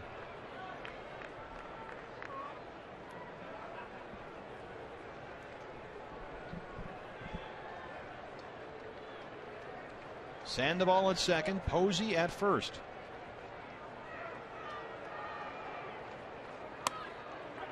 There's a strike, 1-1. We showed you a little bit earlier Miguel Montero's set up in the batter's box and how he shifted both feet. I always felt like if a pitcher could just get out there on the rubber and hold the ball as long as possible. Hunter Pence is wound so tight. He really gripping that bat. You can see him grinding his teeth in that batter's box. The longer you can make him wait, the tighter he gets, and the more tension you have in your wrists and forearms, the less chance you have of hitting the ball. He is really strong. I said this before. If you stand around the batting cage and watch him take BP right there, you are amazed at the physical force with which he hits the baseball. He mashes it. And he looks kind of wiry, but when you see him in person, he's a huge guy. And it's because now he's on the caveman diet. Have you heard about this? He's on that paleo diet thing. It consists of eating only foods that were around for cavemen during the Paleolithic era.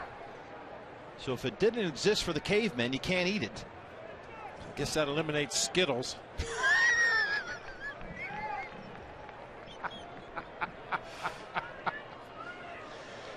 2-2.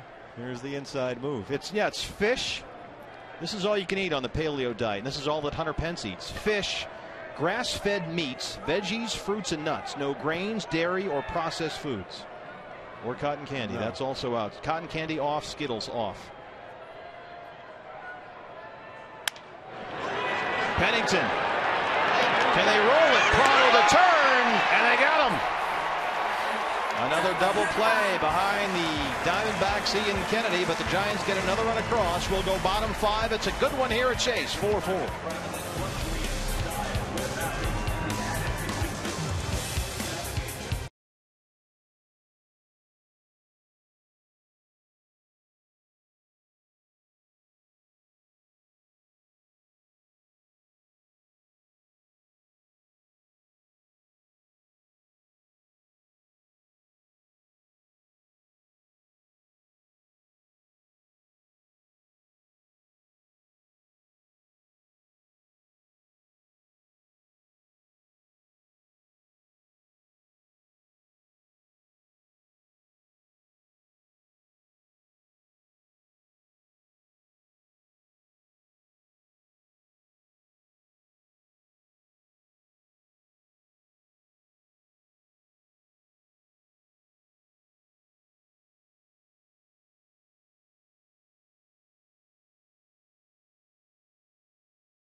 Giants turn a base hit, a wild pitch, and a base hit into a game-tying 4th run. Bruce Bochy came out to argue the Hunter Pence double play that ended that inning, and eventually gets tossed by first base umpire Bill Miller.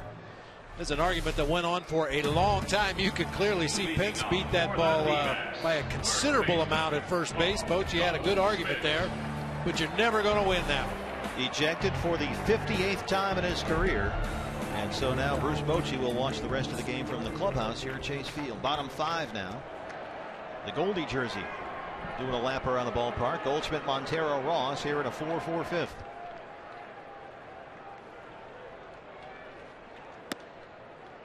Goldie has walked and struck out. Diamondbacks the previous inning, 3 home runs off Matt Cain.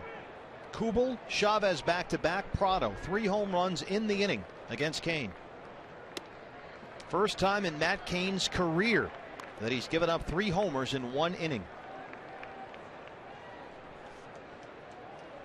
By the way, last time the Diamondbacks hit 3 or more homers in 1 inning, August 11, 2010 at Milwaukee. They hit 4 that day. That's still the club record. Paul Goldschmidt versus the Giants. His record makes him our APS Energy All-Star. Those are the numbers in 30 games.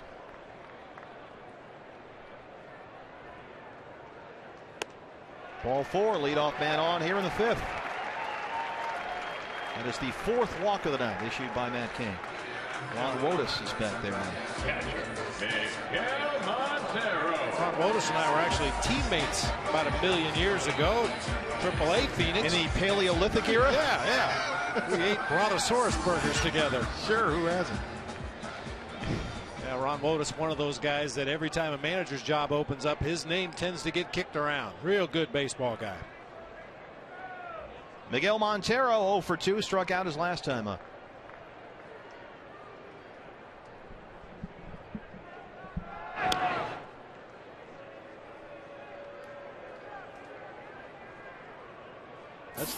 That's the 16th walk of the season by Paul Goldschmidt. And for a guy that's the anchor of your lineup, the power hitter, so to speak, 16 walks shows great plate discipline. There goes Goldie. Here's the throw. He's in there. Stolen base for Paul Goldschmidt.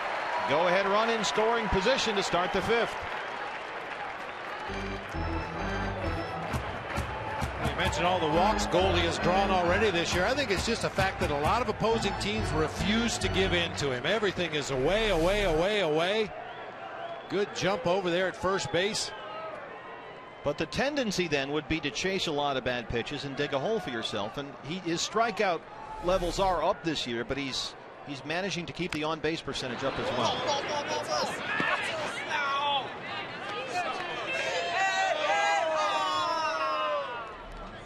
What is it? A bunch of cats going after that ball down there? What was that all about? We've got microphones everywhere. 1-1 now to Miguel Montero. This is a taco game. Yeah, you can just feel it coming. 2-1.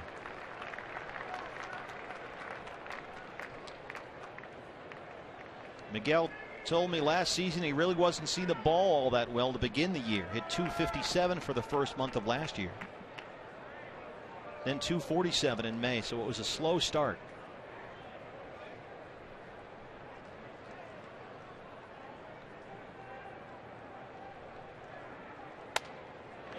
And he said it wasn't a vision issue per se last year. For some reason, he just said, I just was having trouble picking the ball up out of the hand, and it wasn't a confidence issue. It wasn't a comfort problem. And he said he got a little frustrated, found himself overswinging up there. And as a result, the strikeouts went up. 97 Ks in 2011, up to 130 for Montero last year. Hard down the line, and that's a foul ball. The thing about last year that we saw with Miggy that's encouraging for this year is that he put it together after the rough first 2 months. 329 in June, 300 in July, 329 in September. Well, the Best way I've heard it described for a hitter trying to pick up the ball quickly out of the pitcher's hand is to envision a box, almost like a TV screen, where that pitcher's arm is going to come through and where his release point is, and you kind of isolate that area. Unfortunately, what happens a lot of times when you're in a little bit of a funk at the plate, you find yourself looking at his eyes, you're looking at the defenders behind him, taking a peek at your batting average up on the board. You lose your focus on that area where the pitcher's hand is going to come through as he releases the ball. And guys will say, you know what, I'm just not seeing it well right now. Another 3-2.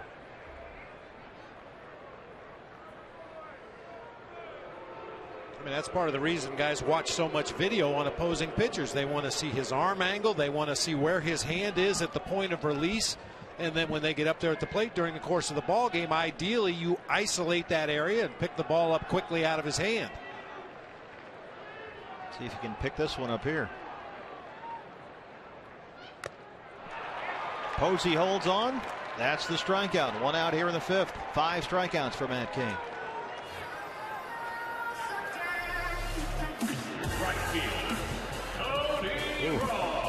Felt high slider over the middle of the plate. Not a bad pitch to attack right there for Miguel Montero. Just got under it a little bit.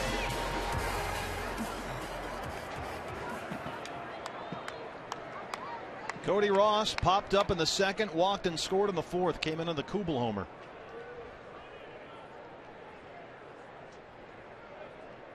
Play on at second.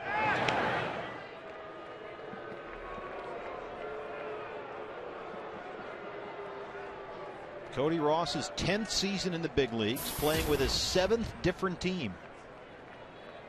He wanted a place he could find to settle in, was looking for a 3-year deal, and had already lived in Scottsdale in the Valley for a while. So when the Diamondbacks called, he was overjoyed. Center field. Pagan giving chase. Pence a ticket now in right center. Goldie back. He will not tag up but stay put. Giants got that back in there quickly. 2 outs now here in the fifth. Pagan was running full steam over there toward the pool.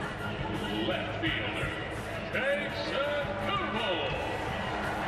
Saw some miscommunication by the Giants outfielders at AT&T Park last week, but that time it looked like after Pagan conceded that Pence was going to make the play, took a peek back to the infield and let Pence know that Paul Goldschmidt was going back to tag up, and Pence got rid of it quickly and held Goldie at second base.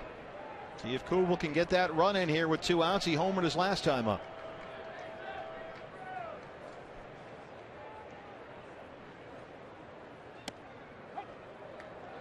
Oh, where was that pitch? A lot of tailing action out there on the outside corner. Looked like it might have been in the strike zone, but at the very end it kind of faded low and away.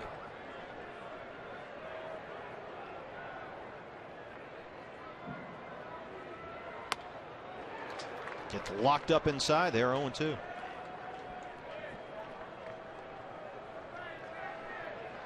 Good to have Jason back in the lineup after he was out on the DL with a quad injury suffered in Milwaukee.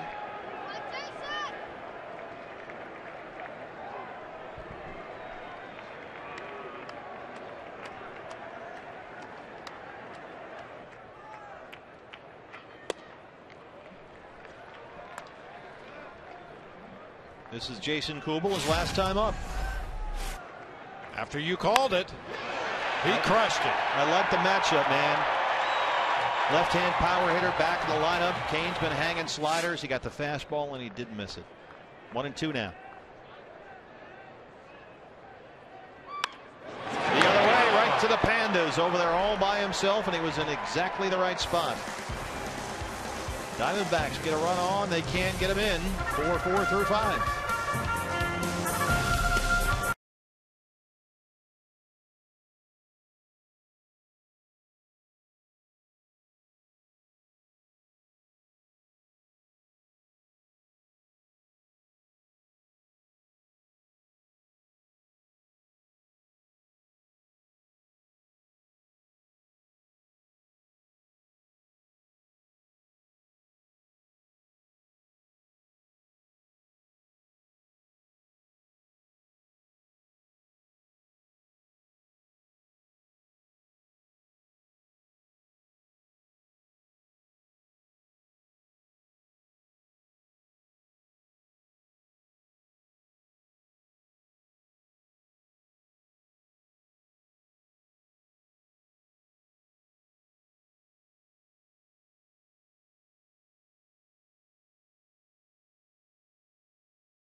Diamondbacks baseball is brought to you in part by CenturyLink, your link to what's next.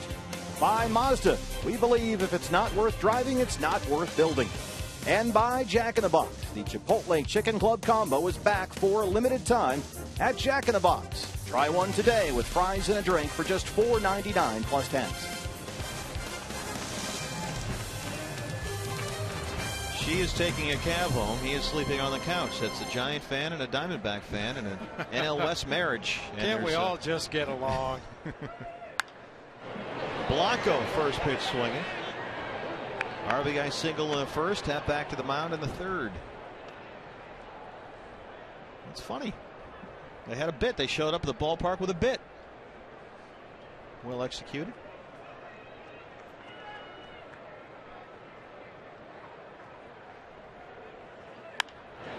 Eye in the air, left side. Pennington running. He can cover some ground. Calling off Kubel. And look, Pennington does a nice job of tracking that one down. Now she's upset. He's happy.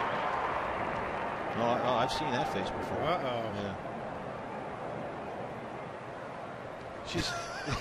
Is she? Is that her game face? Wow. That's nuts. That's not going to end well.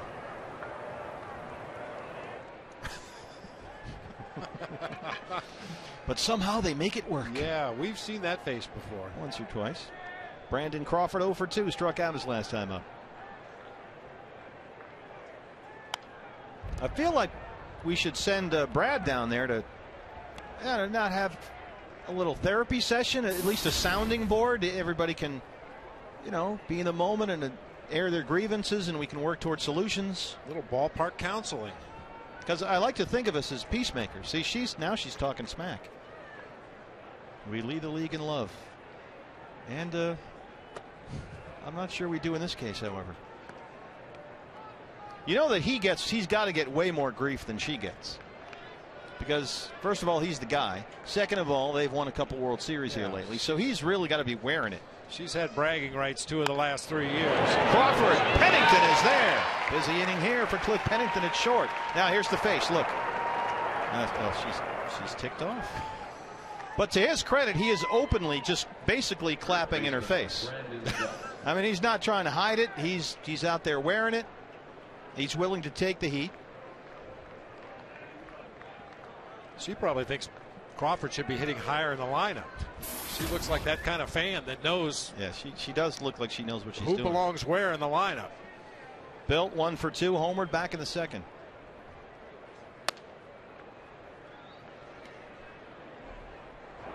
Now he's explaining himself, see? And then you got that look. Don't give me that look. I'm concerned. Might be a good time for him to hit the old grab and go. Just give it a little bit of a break here. Let's take a timeout. Yeah. Or the jewelry store, one or the other. Might be a good idea.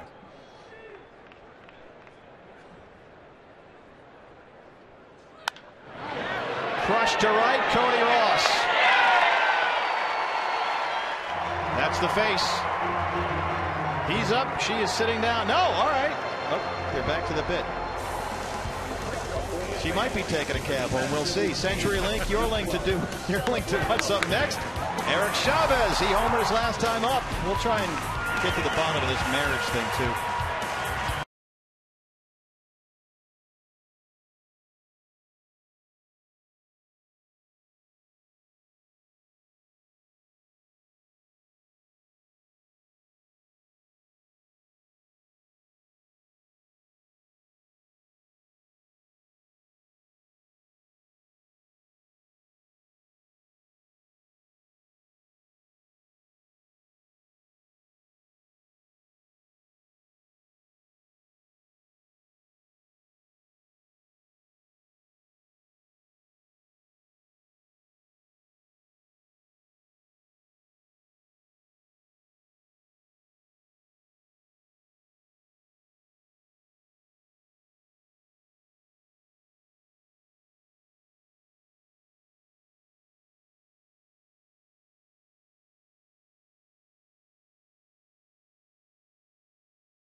and Fry's Food Stores is back and ready to take you to a D-backs game.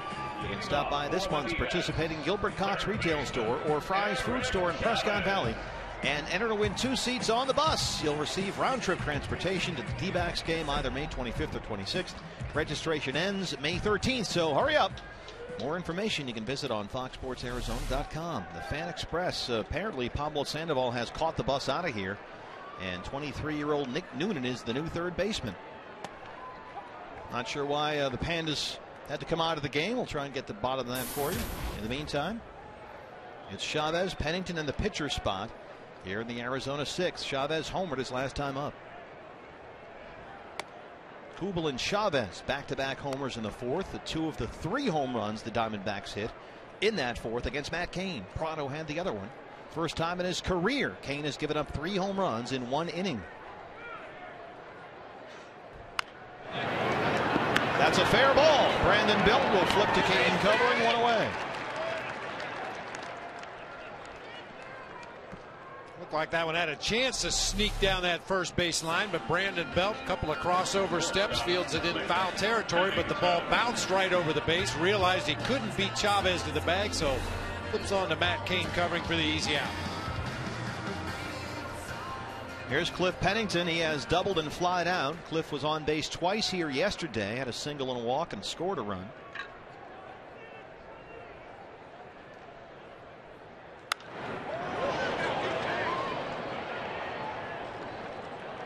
Now I'm told, Bob, in our efforts to smooth things over out there with our bickering NL West couple, that Brad is down there. Brad, what are they actually are they getting along? I mean, give us some reason for optimism here. Well, let me preface this by saying I'm not a licensed marriage therapist, but I'll give it my best shot. AJ and Susie, you guys obviously have different allegiances here tonight.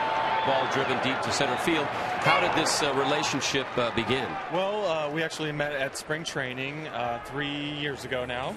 And yeah, And you knew she was a Giants fan initially. You know, very difficult for me. I grew up in Southern California. I was born a Dodger fan. And so the whole Giants-Dodger thing, I moved here in 01. We won the World Series, became a fan, been here ever since. And so when we met 3 years ago, it was very, very difficult at first. So this is tough when this series rolls around like last week. How does it go around the house? It's horrible. Horrible. He is sleeping on the couch, I understand? It is, every day. It is. But she's going to have to take a cab home, so. Now, you've got bragging rights right now. You guys, the reigning World Series champions. When the Giants won last year, how did you celebrate? How did you taunt him? How did you taunt me? I don't know. I don't think I did anything. Oh, yeah, sure. In your face? I do. At the moment, but then it kind of dies out pretty quickly. So, but that's usually what she does. But the rest of the year, if the D-backs aren't facing the Giants, it's a lot of love in the household, a lot of happiness. Yes. Yes. Just this, like about 20 times a year, it turns into a slugfest. Very difficult about 20 times a year. And I love the signs. You know, we love the signs. And as you know, we lead the league in love. So hopefully, whatever the results this night, you guys can go home in a cab and sleep on a couch. Yes.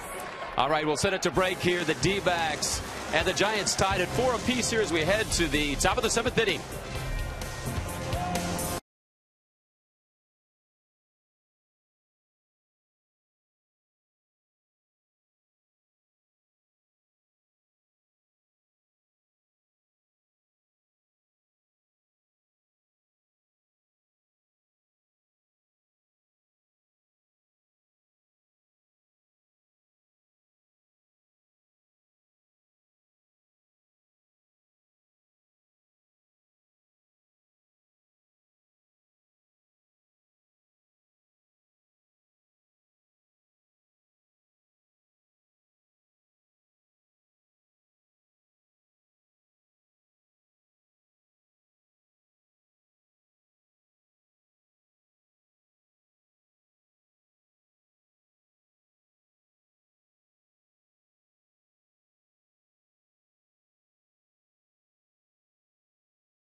take on the Phillies at 110. Don't have a gift from Mom yet? Well, don't worry about it. We'll take care of it. The first 5,000 moms will get a custom D-backs tote bag, courtesy of Diet Pepsi. Get tickets now online at dbacks.com. You know, the wife got one of those tote bags. I'm pushing the tote bags because, seriously, they're really nice. They look good. They have a great D-backs logo on the side. Nice black tote bag. Leading off for San Francisco. I'm a big fan of shampoo and conditioner and shower cap.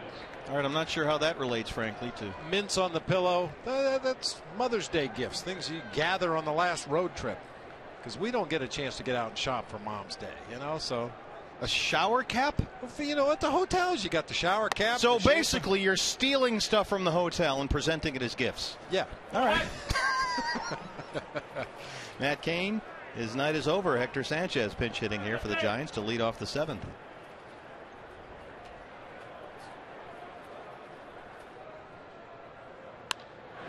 Goes down and gets it, drives it to center. Parr is under it. Ian Kennedy maybe earned himself one more inning in this ball game because of the 8-pitch inning in the 6th. Brad Ziegler in the bullpen. Angel Pagan 0 for 3. He struck out in the first. Ian Kennedy at 99 pitches, 59 for strikes.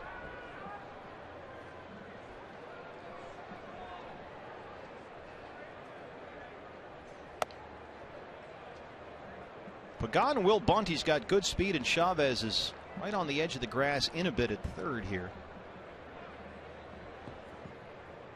Creeping in.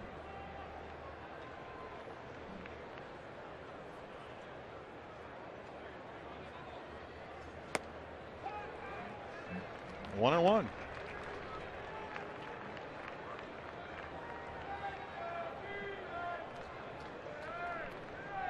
Angel Pagan, 4th round pick by the Mets back in the '99 draft. And he really made himself a critical piece of this Giants lineup, and he was rewarded in the offseason. They gave him a 4-year, $40 million deal as Tony Sippas joined Ziegler in the D-backs bullpen.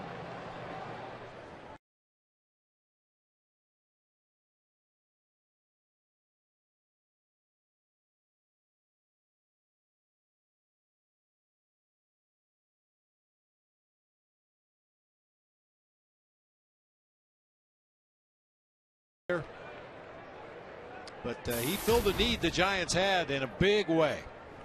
3-1 now. Straight up in the air, left side. Kubel. 2 fly ball outs here in the 7th.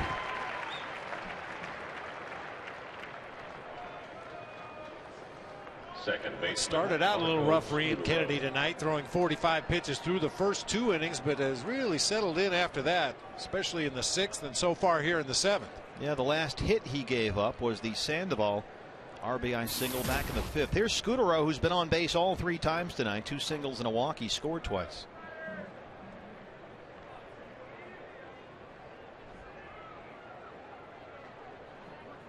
He's got a little Josh Wilson in him up there with that stance from the Aaron Rowan school. Former Giants great.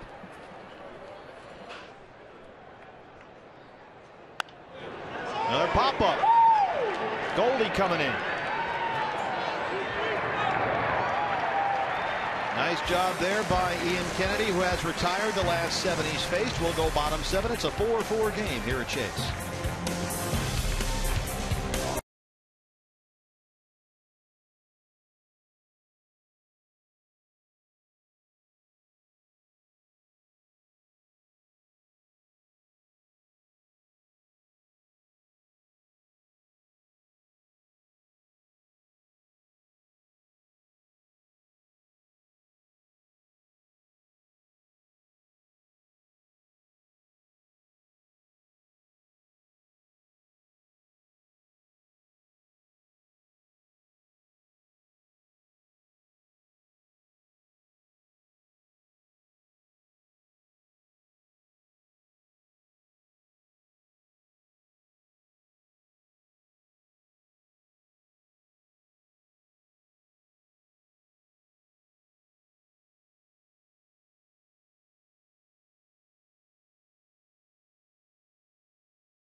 Chase Field, 4-4. Giants and Diamondbacks. Joe Borowski joins us here. Joe, boy, Matt Cain's been giving up the home runs all year, but this is something else.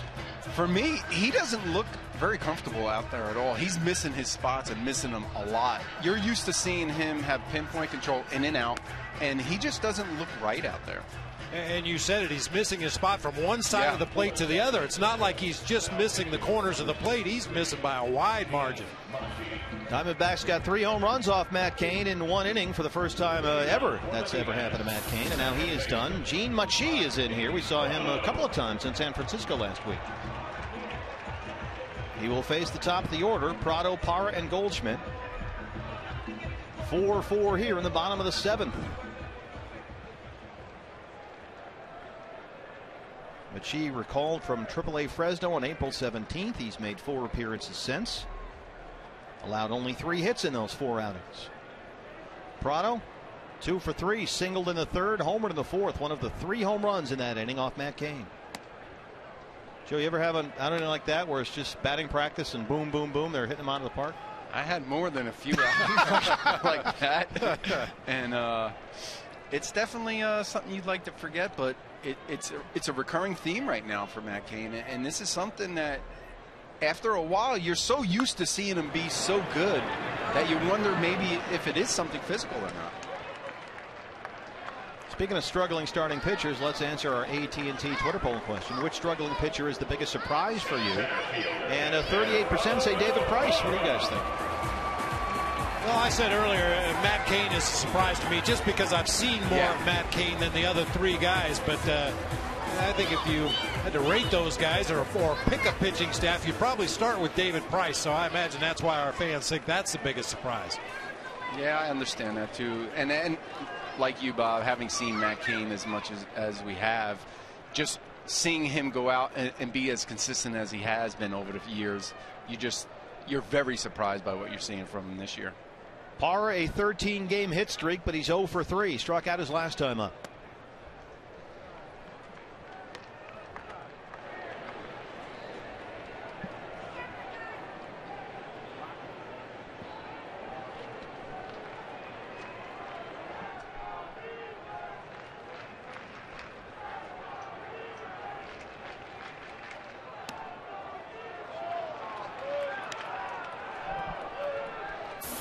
Giants have replaced Pablo Sandoval at 3rd base. Nick Noonan, as we mentioned last inning, came out to start the inning at 3rd for the Giants. There is Nick Noonan.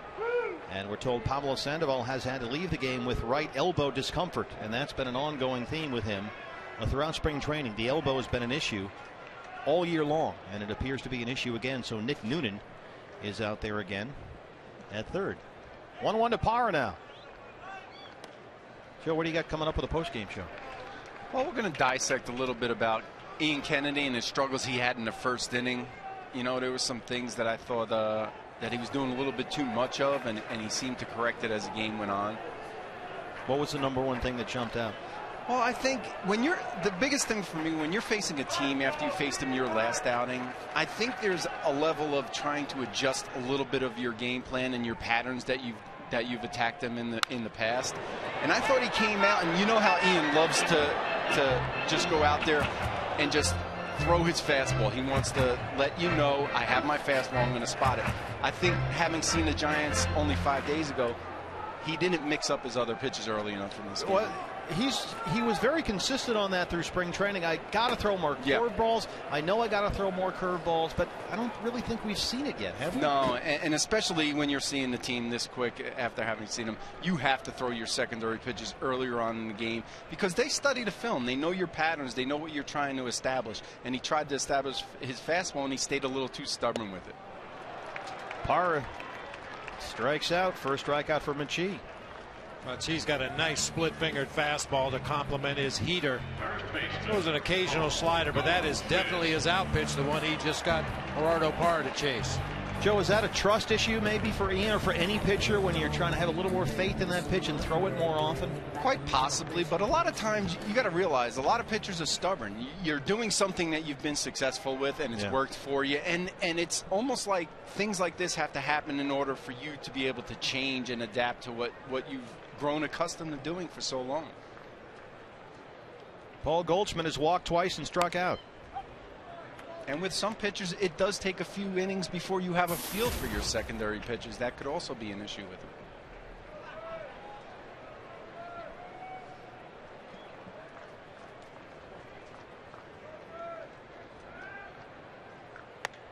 One thing for Ian, though, I'm sorry, Bob, I was going to say he settled down nicely. He retired the last 7 he faced, and he threw 8 pitches in the 6th inning and exactly 8 in the 7th inning. So he really did settle in nicely. So it's good. That's a good sign. He had good stuff late and deep into his outing. And I think that was a direct result of him having thrown his secondary pitches in those middle innings. So now they're not just sitting dead red.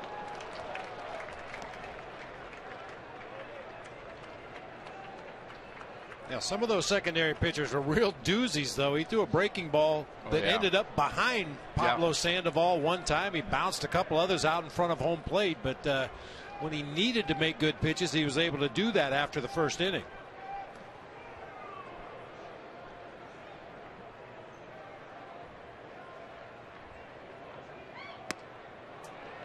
There's that nasty splitter again. You can see that downward movement. That looks like JJ's when he's got it going. Arm speed like a fastball. Everything looks fastball, but the break on the pitch is straight down to the ground. And on 1 and 2, that's the place to throw that pitch, too. But Goldie laid off. Here's the 2-2. Try it again. It's run full. And once again, away, away, away, away, away. They just don't want to make any kind of mistake from the middle of the plate in where Goldie could hit one up in Friday's Front Row Restaurant. Look at all those pitches. Away, away, away. Well, the home run that he hit off Kane, I think it was Kane last time. Yeah, it was Kane. Was a hanging slider that was inner half that he turned on and hit it a mile at AT&T Park.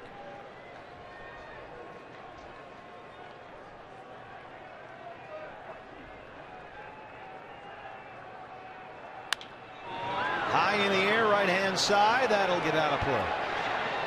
And that's a lot of what impresses me about Goldie at such a young age is he understands what the opposing pitcher is trying to do to him in his at-bats. And he's not chasing those pitches that are just off the plate, which makes him that much more imposing as a hitter. Yeah, we were mentioning that early. He's walked twice tonight. Now 16 walks on the year. Yeah.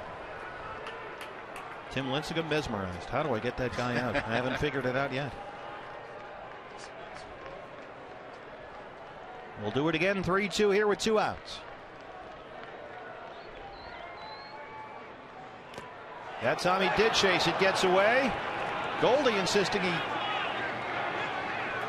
All right, we got a negotiation going on here. Dale Scott is not having any. Paul Goldschmidt is continuing the conversation. What's he saying? He's saying he foul tipped the ball. Does he get a piece of it? No. I don't think he did either. Sometimes the best way to tell is to listen. A lot of times that's what the umpire decides on. I thought I heard a double. I heard 2 bounds. Double thud. All right, well, it remains a strikeout. Kurt Gibson, hopefully he'll stay in the game. We'll be back right after this. Top of the 8th, 4-4. Joe, thanks. Thank you.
Local sports coverage you can't find anywhere else. From tonight's game report from Jack Magruder along with Baseball Matters, and check out the Fox Sports Arizona girls appearance videos and pictures on foxsportsarizona.com. It's all right there for you. Brad Ziegler on to start the 8th here for the Diamondbacks. Ian Kennedy's night is over. 4-4 here as we start the 8th, and once again the call has gone out for Brad Ziegler. When you get to this point of a tie ball game, you definitely want to keep it in the yard, and Brad Ziegler with that submarine sinking fastball should be able to get some ground balls here. That's a fair ball down the left field line from Nick Noonan. Noonan will take the turn and head for second. Leadoff double for the Giants here in the 8th. In there for Sandoval.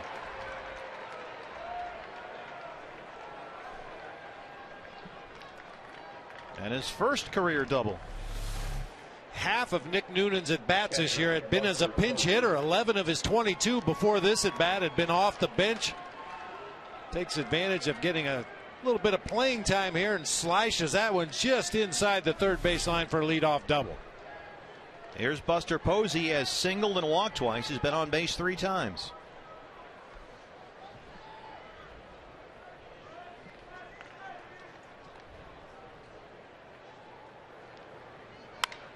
First pitch swing into the gap in right center. Cody is there. Noonan will tag and head to third.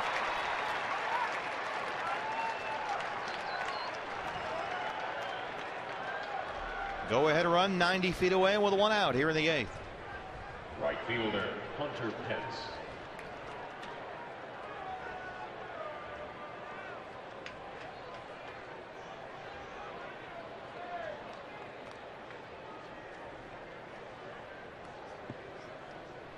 Here's Hunter Pence, has a sacrifice fly RBI back in the first. He's also grounded into 2 double plays, infield and on the grass.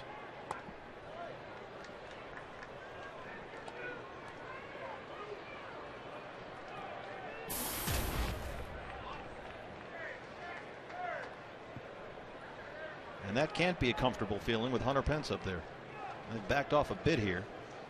Right hand side is into the grass, left hand side back. There's the ball, 2-0. Hunter Pence, a 143 hitter in these situations. Runners in scoring position, less than 2 outs.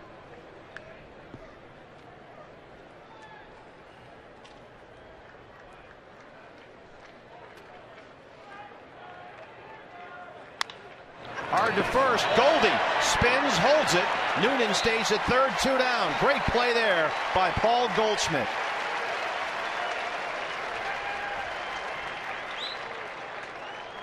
Boy, outstanding play. Number one, you don't expect Hunter Pence to hit that ball that direction. Goldie playing in, didn't have a lot of range, but he used every bit of it to get to that ball, keep it out of right field, and hold the runner at third base. So 2 outs now, and here's Blanco. RBI single in the first. He's 1 for 3.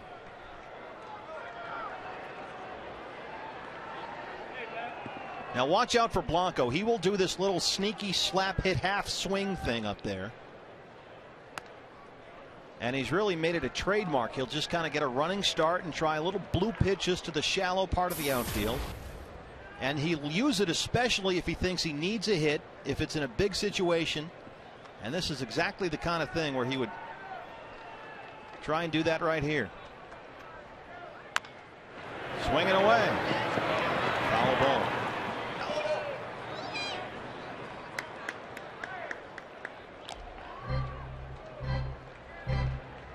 Blanco says he knows he can get hits with his little half swings, as he calls them. He says, I don't really practice it. To tell you the truth, I just try to use my speed, and he'll just slap at it and then take off up the line. That's especially effective when you have the third baseman drawn in to protect against a possible bunt.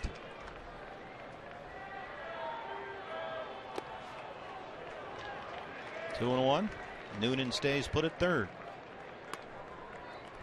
Omar Vizquel used to be very good at that particular offensive play. Kind of show bunt. As the third baseman would come charging in, he'd just punch it past him toward the hole between third and short, and then just outrun the throw to first base.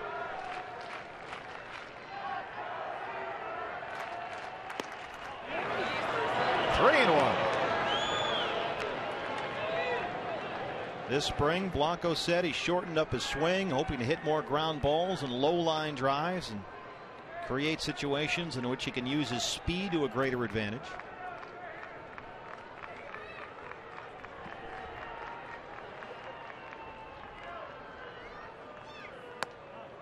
Ball 4, walked him.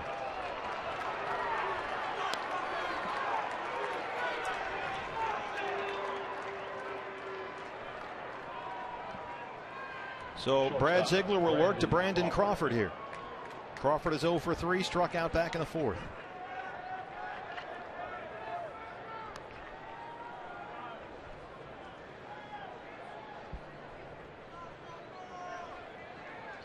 And with the way Brad Ziegler can generate ground balls, walking Blanco there after he got behind in the count is not the worst thing ever. Middle infield back now on the edge of the outfield grass. 1-0.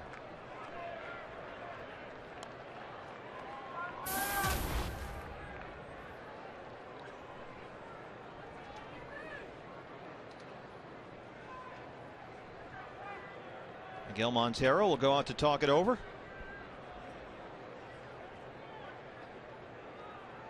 Crawford's had some big hits against the Diamondbacks already this season. Big home run off David Hernandez in the 9th inning of Wednesday's game before the D-backs came back to win in 10. Had an RBI triple off Patrick Corbin in last Tuesday night's game. And he's got a chance to get a big hit here. Noonan is the runner at third. And Blanco with good speed at first.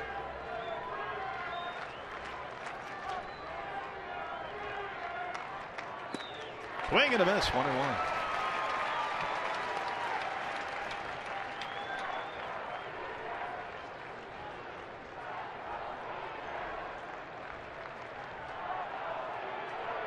Brandon Belt is on deck. He's homered already. Homered back in the 2nd off Kennedy.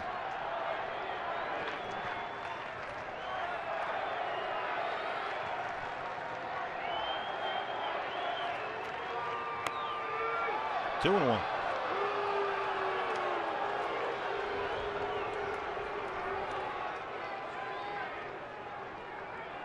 Bob Brad has thrown 13 pitches now, only 5 for strikes. Very unusual that he throws that many pitches. We're used to seeing him come in out of that bullpen and in 4 or 5 pitches get through a quick 3-out inning back in the dugout. He's had 3 one-pitch outings already this year. 3-1 to Brandon Crawford. Essentially all that matters is that you get the 1 out here. You don't want to have to face Brandon Belt with the bases loaded, obviously, after he's homered in this game. But whatever the formula is in terms of pitch selection and location to get the 1 out here.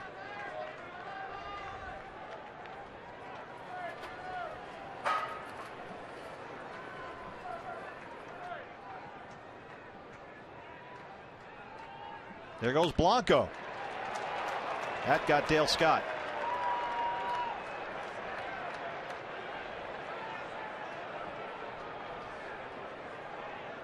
On that 3-1 pitch, Paul Goldschmidt had swung around behind Blanco at first base, so he got a big walking lead and just took off on the 3-1 pitch. Ball was fouled at home plate and obviously got a big piece of Dale Scott.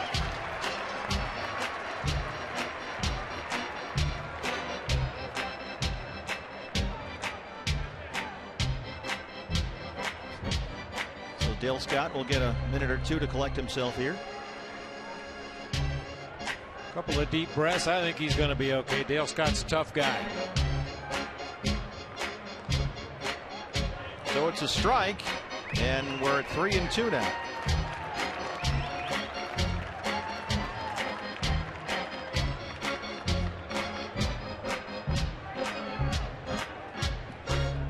Crawford 1 hit in 13 plate appearances in their 3 losses at San Diego over the weekend, and he's 0 for 3 so far here tonight.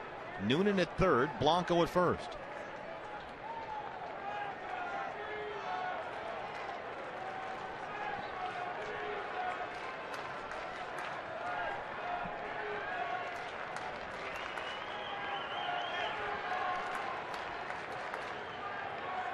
Blanco takes off again. Ball 4. Bases are loaded. Back-to-back walks for Brad Ziegler here in the 8th.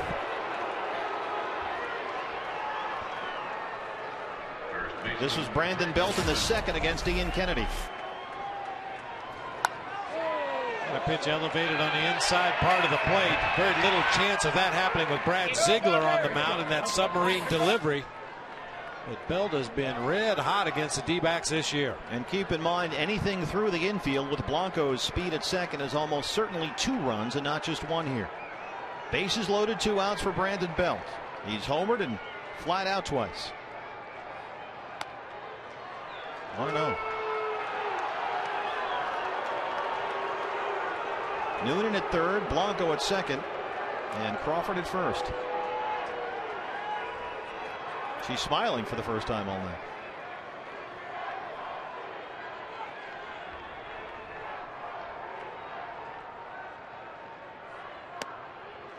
Two and 0. Well, it looks like the Giants are just not going to chase anything from Brad Ziegler unless it's up in the strike zone. You get a reputation with that sidearm sinking fastball. Ron Wotus, the acting manager, as Bruce Bochy's been ejected from this ball game, and boy, it sure appears like they're going to wait out Brad Ziegler until he gets something up they can handle.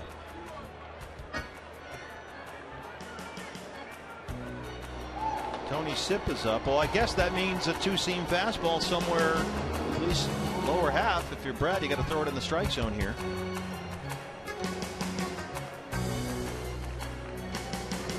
Brad has been so good about getting those ground balls when he needs them, but in order to do that, he needs the hitter to cooperate and swing at some of those pitches down there around the knees with the sinking action. Well, clearly they have a book and they have a plan, and they're working it here. 2-0 now. 3-0. Montero keeps it alive.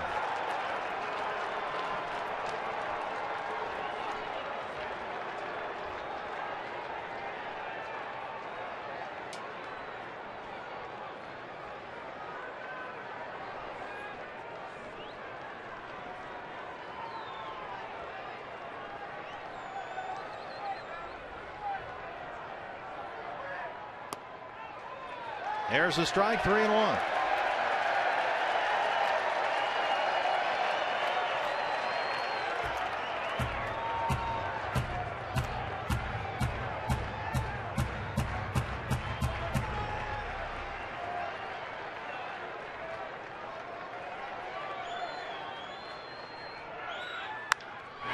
Up the middle, that will get in at least 2 here. Noonan scores. Here comes Blanco. No throw. 6-4 Giants.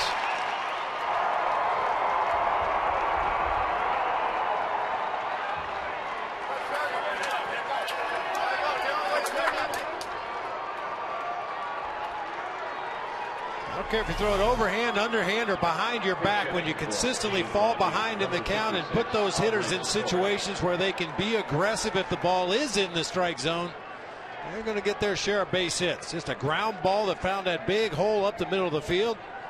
Oh, stifle it, Susie. Did you just go Archie Bunker on us? A rough 8th inning for Brad Ziegler. 6-4, still going here. Back after this.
The big story in this week's action at the WPT Borgata Poker Open. Tune into the World Poker Tour presented by ClubWPT.com to watch as the chips fly and the remaining players battle for the title and more than $800 grand in first place prize money. Was that your David Brinkley imitation? Yes, World indeed. Poker Tour. Poker Tour. All right, Tony Sipp, breaking news. 6-4, Giants lead now. And Tony Sipp will try and get that last out here. Andres Torres will hit in the pitcher spot. Torres, switch hitter, batting righty against the lefty Sipp. There's the strike, 0-1. The veteran Andres Torres, 35 years old. And once again, Brandon Belt is just killing the Diamondbacks.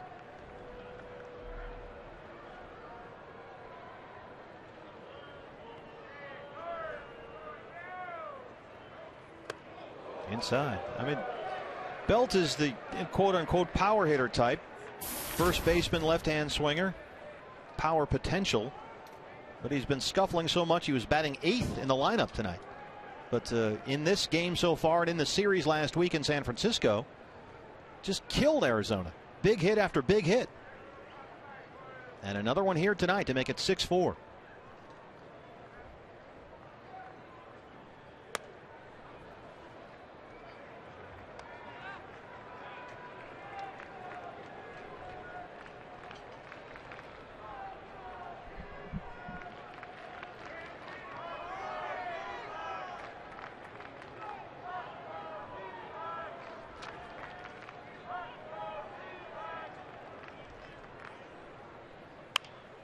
Straight up in the air over the infield. Prado wants it at second, and the inning is finally over. CenturyLink, your link to what's next. Here's what's due up next for the Diamondbacks. Down 2 now as we head to the home half of the 8th. Jason Kubel.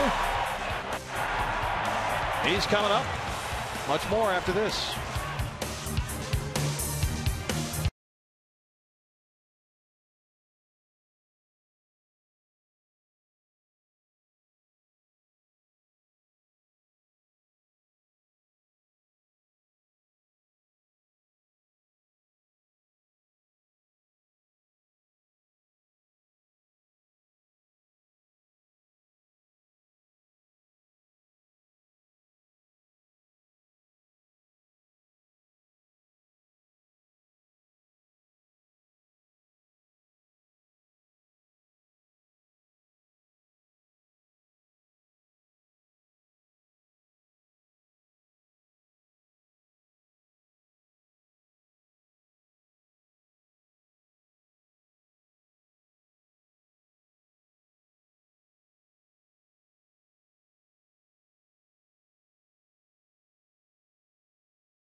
Roberts air conditioning, cool play, or in this case, plays of the game.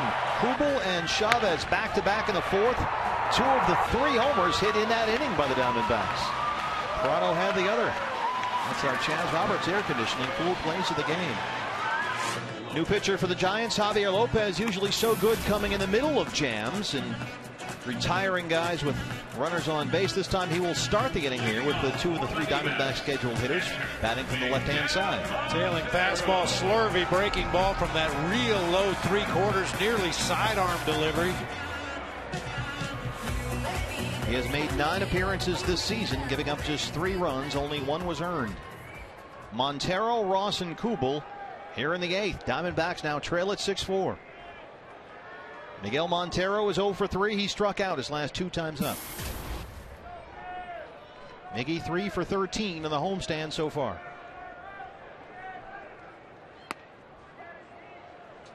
Noonan saw that, came running in from third. It's 0-1.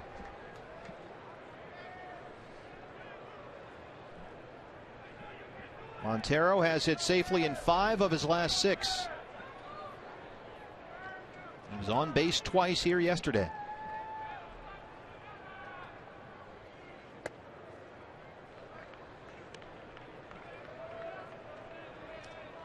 And this guy, since the Giants picked him up, has been an absolute machine out of the bullpen.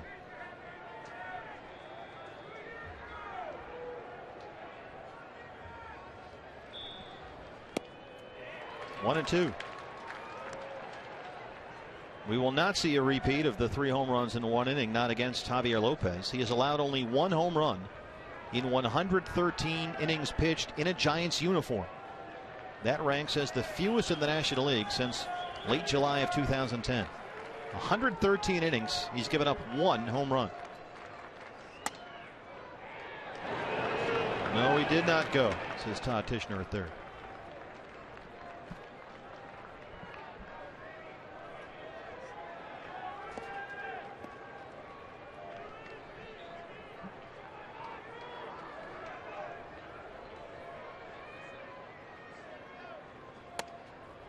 Three and two now. Cody Ross is on deck. Giants bullpen stirring. Santiago Casilla warming.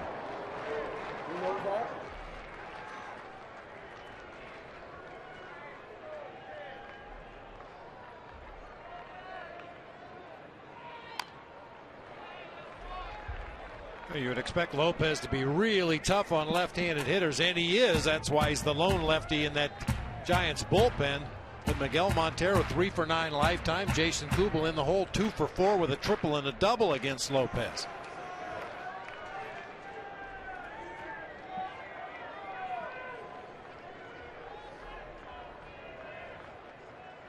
Struck him out.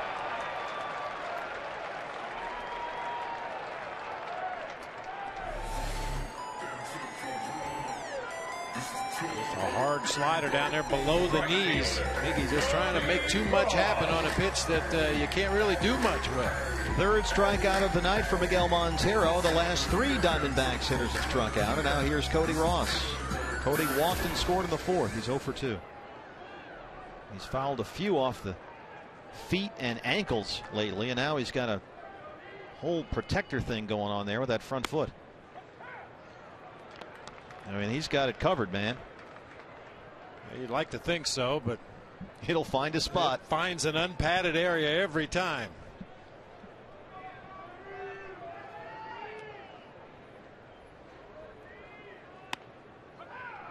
That's a strike. It's 0-2.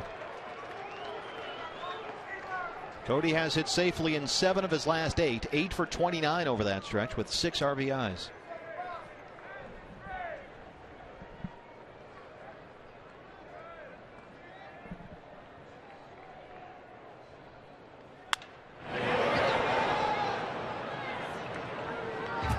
Oh, nice hustle out there by our Golden Glover. That's Sid Rosenblatt. Look at Sid. Known around the ballpark as Doc, and look at the wheels on Doc here. Yeah, not only can he field his position, he can steal a base for you, score from second on a base hit. Doc Rosenblatt. There it is. He's a little tired. Nice going, Doc. Another 0-2 now to Cody Ross.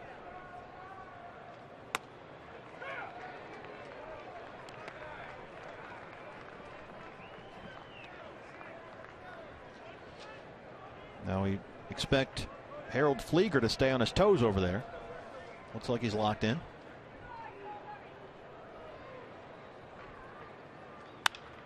Right field. Hunter Pence coming in. It drops in front of Pence. One out base runner here for the Diamondbacks. And Cody has now hit safely in 8 of 9. I love to watch those Cody Ross at bats. He gets some aggressive swings early in the at bat, but once he gets to 2 strikes, he knows that most pitchers are going to try to get him out away. Shoots that ball out in front of Hunter Pence. Soft line drive, easy base hit. A chance now for Jason Kubel. He walked in the second, hit a 2-run home run in the fourth.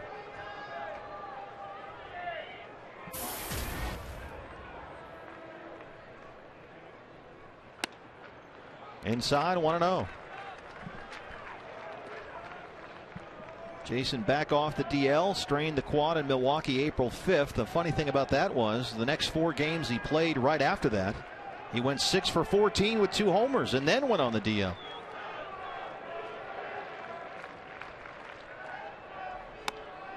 One and one. In his career, Jason Kubel has 10 multi-homer games. Those are the numbers, the splits, of course.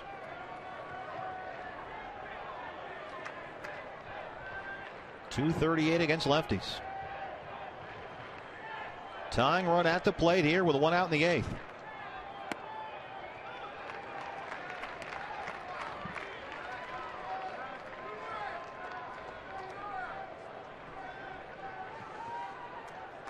But as we mentioned, Javier Lopez, only 1 home run allowed and 113 innings in a Giants uniform.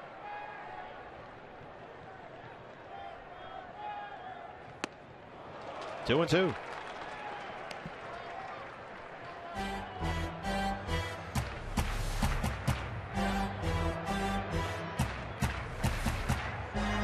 Flat slider once again across the bottom of the strike zone.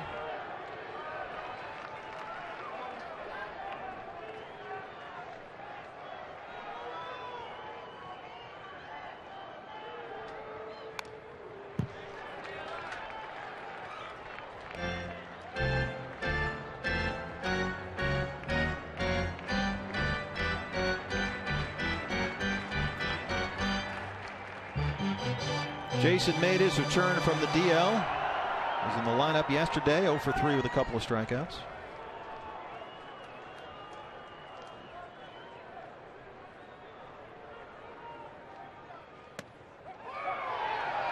Struck him out, says Dale Scott. 2 down here in the 8th. This one looked like it was not a strike. There's that flat breaking ball once again. Off the plate, away and down. Man.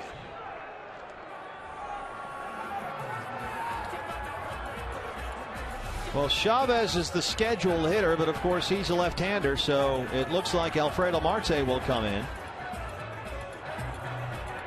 And the Diamondbacks will have to have a new third baseman in the top of the 9th. So here's Marte now with a chance to drive one against the left-hander.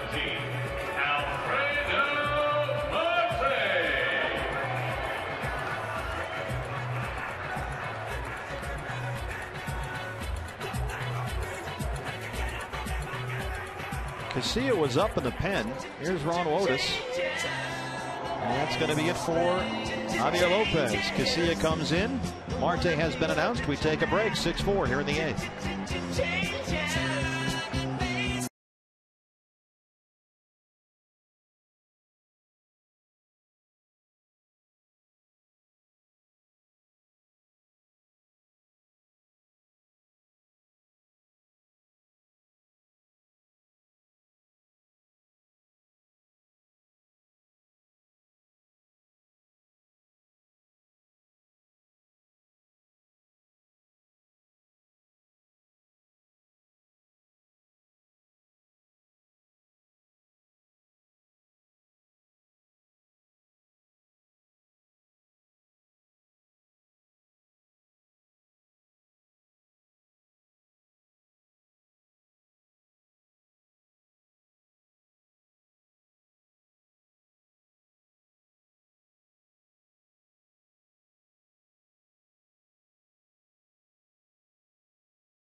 MLB.com at Bat is the #1 source for live baseball everywhere you go. Available for iPhone, iPad, Android, BlackBerry 10. At Bat delivers D-backs baseball with live audio, pitch tracking, stats, news, highlights, and more. Text at Bat to 31826 or visit dbacks.com for details. New pitcher for the Giants, Santiago Casilla, and he will work to Alfredo Marte here. Fastball in the low to mid-90s. Throws a couple of different breaking pitches, a curveball and a slider. Figure to see a lot of breaking balls in this at bat to Alfredo Marte. 13 appearances for Casilla, tied with George Contos for the most appearances on the team. Casilla has been scored on in 3 of those 13 appearances. And Marte trying to continue that trend here with 2 outs in the 8th. 1-0. Casilla has inherited a Giants leading 14 runners this year, and only 3 have scored. Opponents 2 for 16 against him with runners in scoring position. Ross is on first right now, and Marte is the tying run.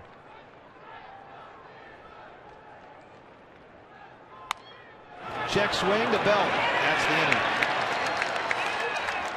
Casilla does the job. Will go to the 9th. D-backs trail at 6-4.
And it's been Brandon Belt. He's been killing the Diamondbacks all year long. Belt had that home run off Ian Kennedy in the 2nd. Then the 2-run single off Brad Ziegler in the 8th. Ram Truck's tools of the trade. Brandon Belt. He's gotten big hit after big hit against the Diamondbacks all year long. Tony Sipp back out there to start the 9th. He retired Andres Torres to end the game. He'll face Pagan, Scudero, and Noonan here 1 through 3. Pagan 0 for 4, struck out back in the 1st. Couple of defensive changes. Yeah, Josh Wilson takes over at second base, so Martin Prado can move to third. Eric Chavez was hit for by Alfredo Marte there to end that 8th inning.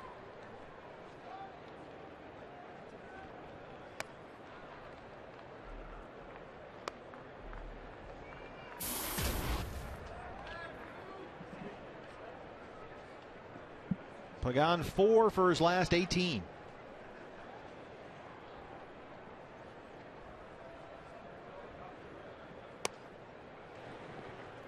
Two 2-0.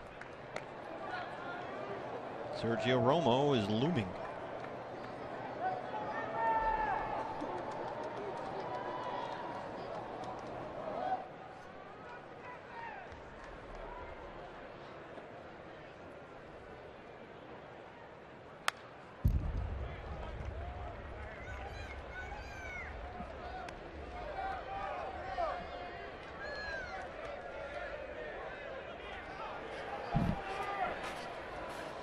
$18 times, 2 runs or fewer, and they are 2 over 500.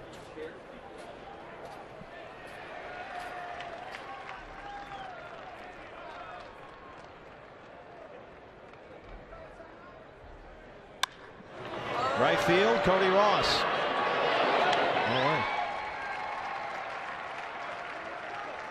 Pagan 0 for 5 at the top of the Giants lineup.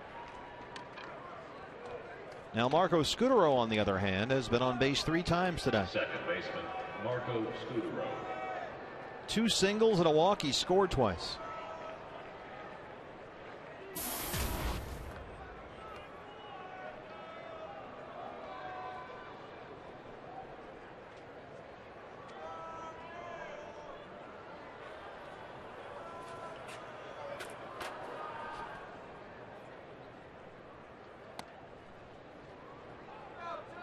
Giants came in here dragging a 5-game losing streak. Swept in 3 over the weekend at San Diego. They've lost 8 of their last 12. But they got 2 in the first against Ian Kennedy. And then 2 in the 8th.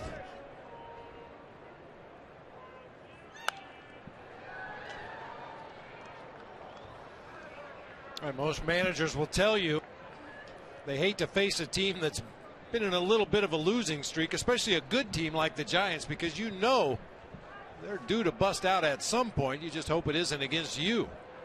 They've scuffled away from AT&T Park a bit here. They came into tonight 5-8 on the road this year.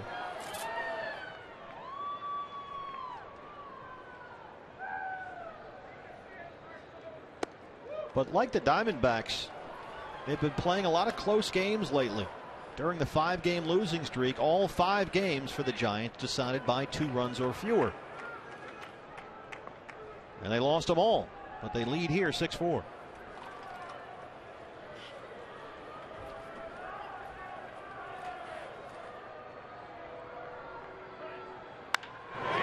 There's a hard shot to left. Kugel won't get there. It's against the bullpen wall.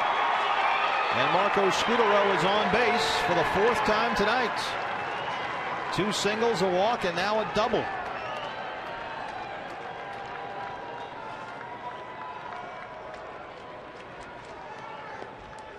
Third baseman. 6th 2-base hit of the year for Marco Scutaro. Nice quick swing. That ball's on the inside part of the plate, maybe even the inside corner, and he got the barrel to it in a hurry. One hops the fence out there in front of the Diamondbacks bullpen.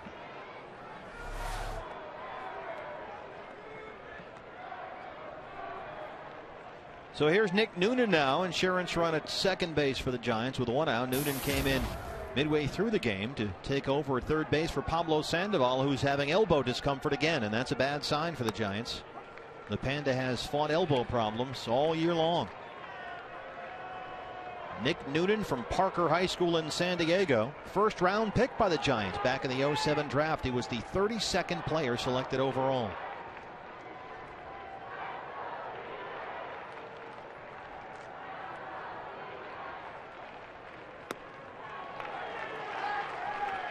Oh, 0-2. Noonan played 129 games at AAA Fresno last year, hit .296, 9 homers and 62 RBIs.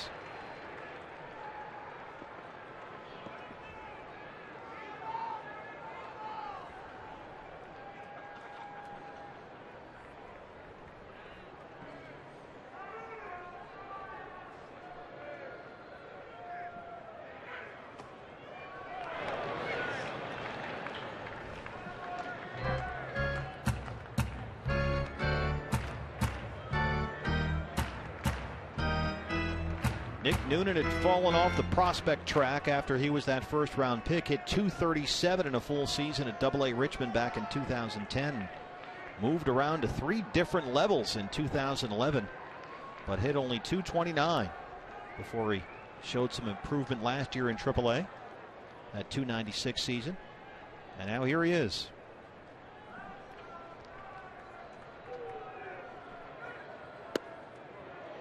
Sip misses there. It's 2-2. Dale Scott has been somewhat inconsistent. Yes, he has. That's a front door breaking ball all over that inside corner of the plate at the knees. Well, you can't throw that pitch in a better spot.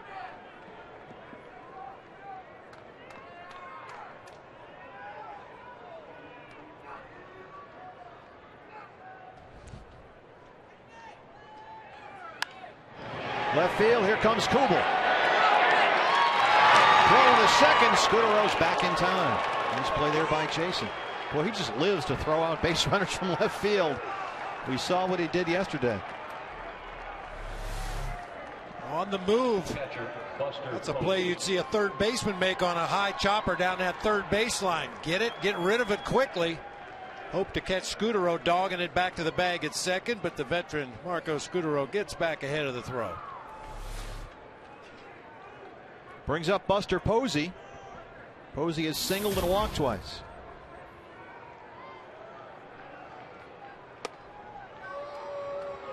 They'll work to Hunter Pence.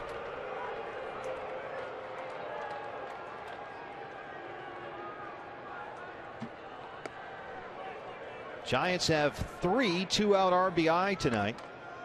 The biggest, of course, Brandon Belt's 2-run single in the 8th off Brad Ziegler. Giants now with 43 2-out RBIs for the season. That's third most in the National League. Diamondbacks have the fewest in the major leagues, only 16. And so with the 2 on and 2 out here, it will be Hunter Pence who gets a shot. No one up in the Diamondbacks bullpen, so this is Tony Sipp's ball game here. Right fielder, Hunter Pence. Pence had an RBI sac fly in the first, hit into double plays in both the third and the fifth. Find out to Goldschmidt his last time up, 0 for 3. The double play in the fifth was the one that got Bruce Bochy ejected from this ball game. Replays clearly showed Pence was safe at first, but was called out, and Bruce Bochy up in the clubhouse watching on TV right now. Scudero on second, Posey on first.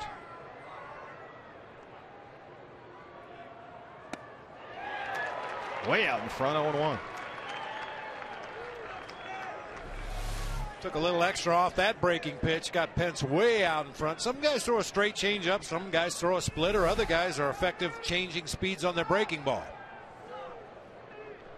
Tony Sipp primarily fastball slider.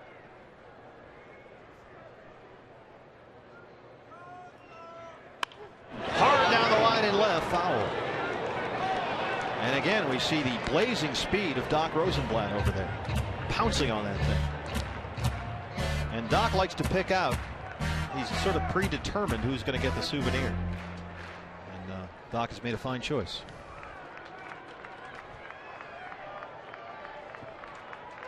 Oh, 0-2 to Pence.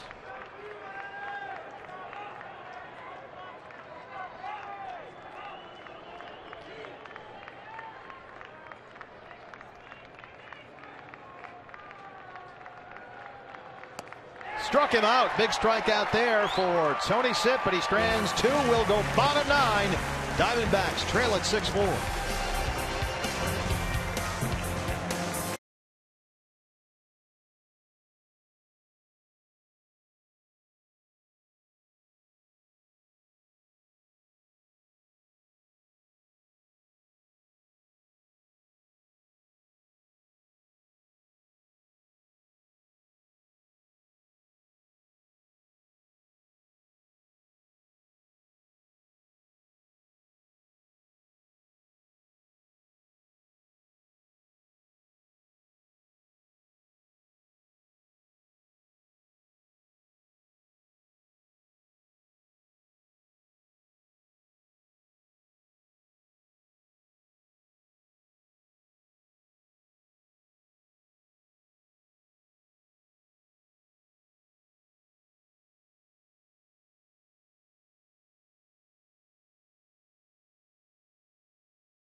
chase. Sergio Romo, 8 for 9 in save opportunities this year. 8 saves, being tied for the second most of the National League. And he goes out there with a 6-4 lead here in the 9th. Fastball slider pitcher, throws an occasional straight change up to a left-handed hitter, but you're going to see a lot of flat sliders, a lot of tailing fastballs. See that first batter efficiency, 77%. Pretty solid numbers for Romo. Cliff Pennington, he'll lead off the 9th, 1 for 3, doubled back in the 2nd. Eric Hinsky is on deck. He'll hit for the pitcher.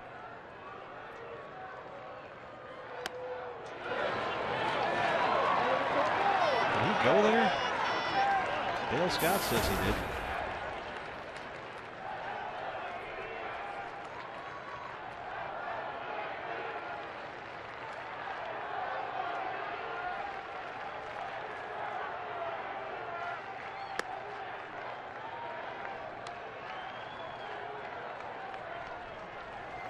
"38 previous games against the Diamondbacks, Romo has given up 3 earned runs. It's an .088 earned run average.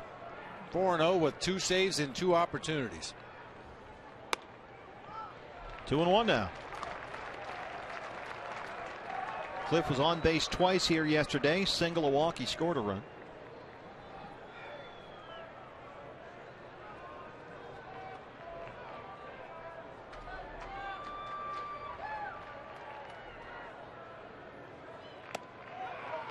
Three and 1.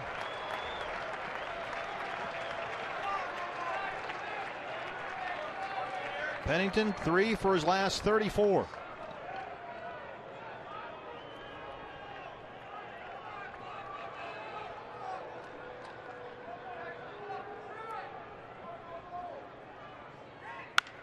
Base hit. Big hit there by Cliff Pennington. Leadoff man on here in the 9th. Tying run comes to the plate, and she is not happy. Sit down. Well, she should know better the way the Diamondbacks have come back late in games this year. That's a nice approach that time by Cliff Pennington. A tailing fastball from Romo. He intends for left-handed hitters to try to pull that ball, hit easy grounders to the right side. That time Pennington just slapped it into left for a leadoff hit. Every game the D-backs have played with the Giants has been like this, and frankly, I don't know how they're going to stand 19 meetings this year. Here's Hinsky. Here's the strike, 0-1.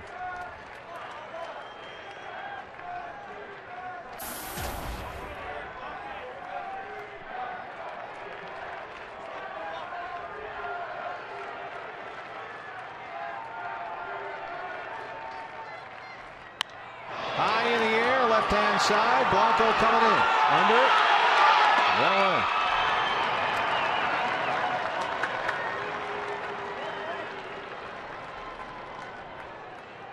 So the top of the order will get their chance here. Third baseman, Martin Prado. Martin Prado having a great night. He is 2 for 4, singled in the 3rd, homered in the 4th. One of 3 Diamondbacks home runs in that 4th inning against Matt Cain. First time in Cain's career he had ever given up 3 home runs in 1 inning.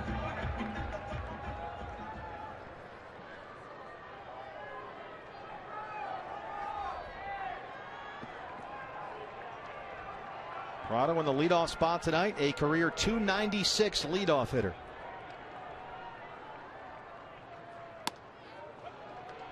Oh, 0-1.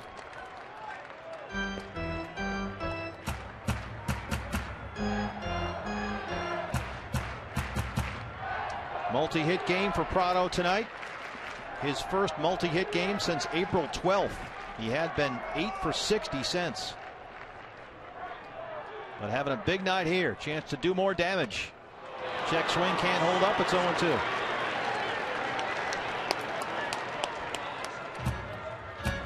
I think he was surprised by how much that slider moved. Started in the middle of the plate, ended up off the plate, low and away. He can frisbee it up there when he wants to.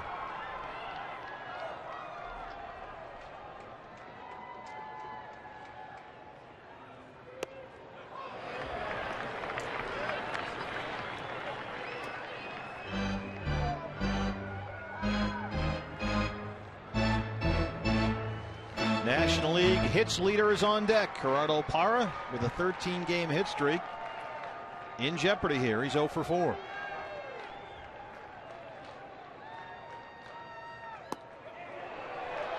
Struck him out.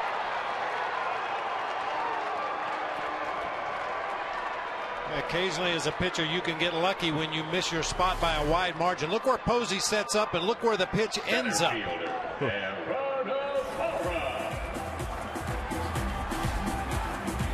So here is Gerardo Parra with 2 outs in the ninth. The National League's hit leader going in.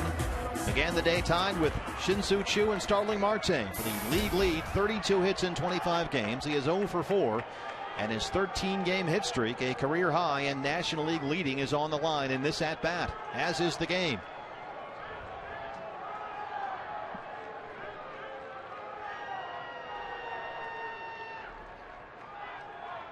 There goes Pennington. Swing and a miss. Defensive indifference. Pennington moves up to second. That was one of the rare Romo changeups right there I mentioned. He doesn't throw it a lot, but he will throw it to a left-handed hitter, especially an aggressive first ball fastball hitter like Parra.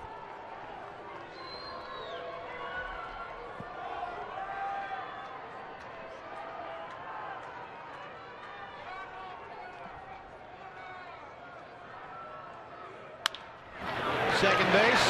Scudero is there. Giants win it. And she's happy, he's not. Giants snapped their 5-game losing streak.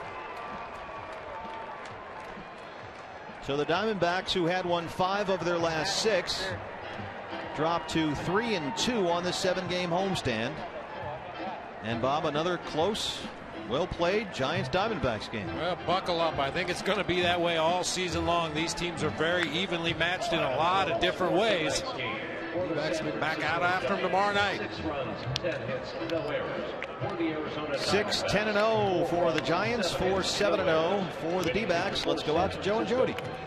All right, thanks a lot, Steve and Joe. This really, despite 3 home runs by the Diamondbacks in 1 inning, it was the Giants again and Brandon Belt that made the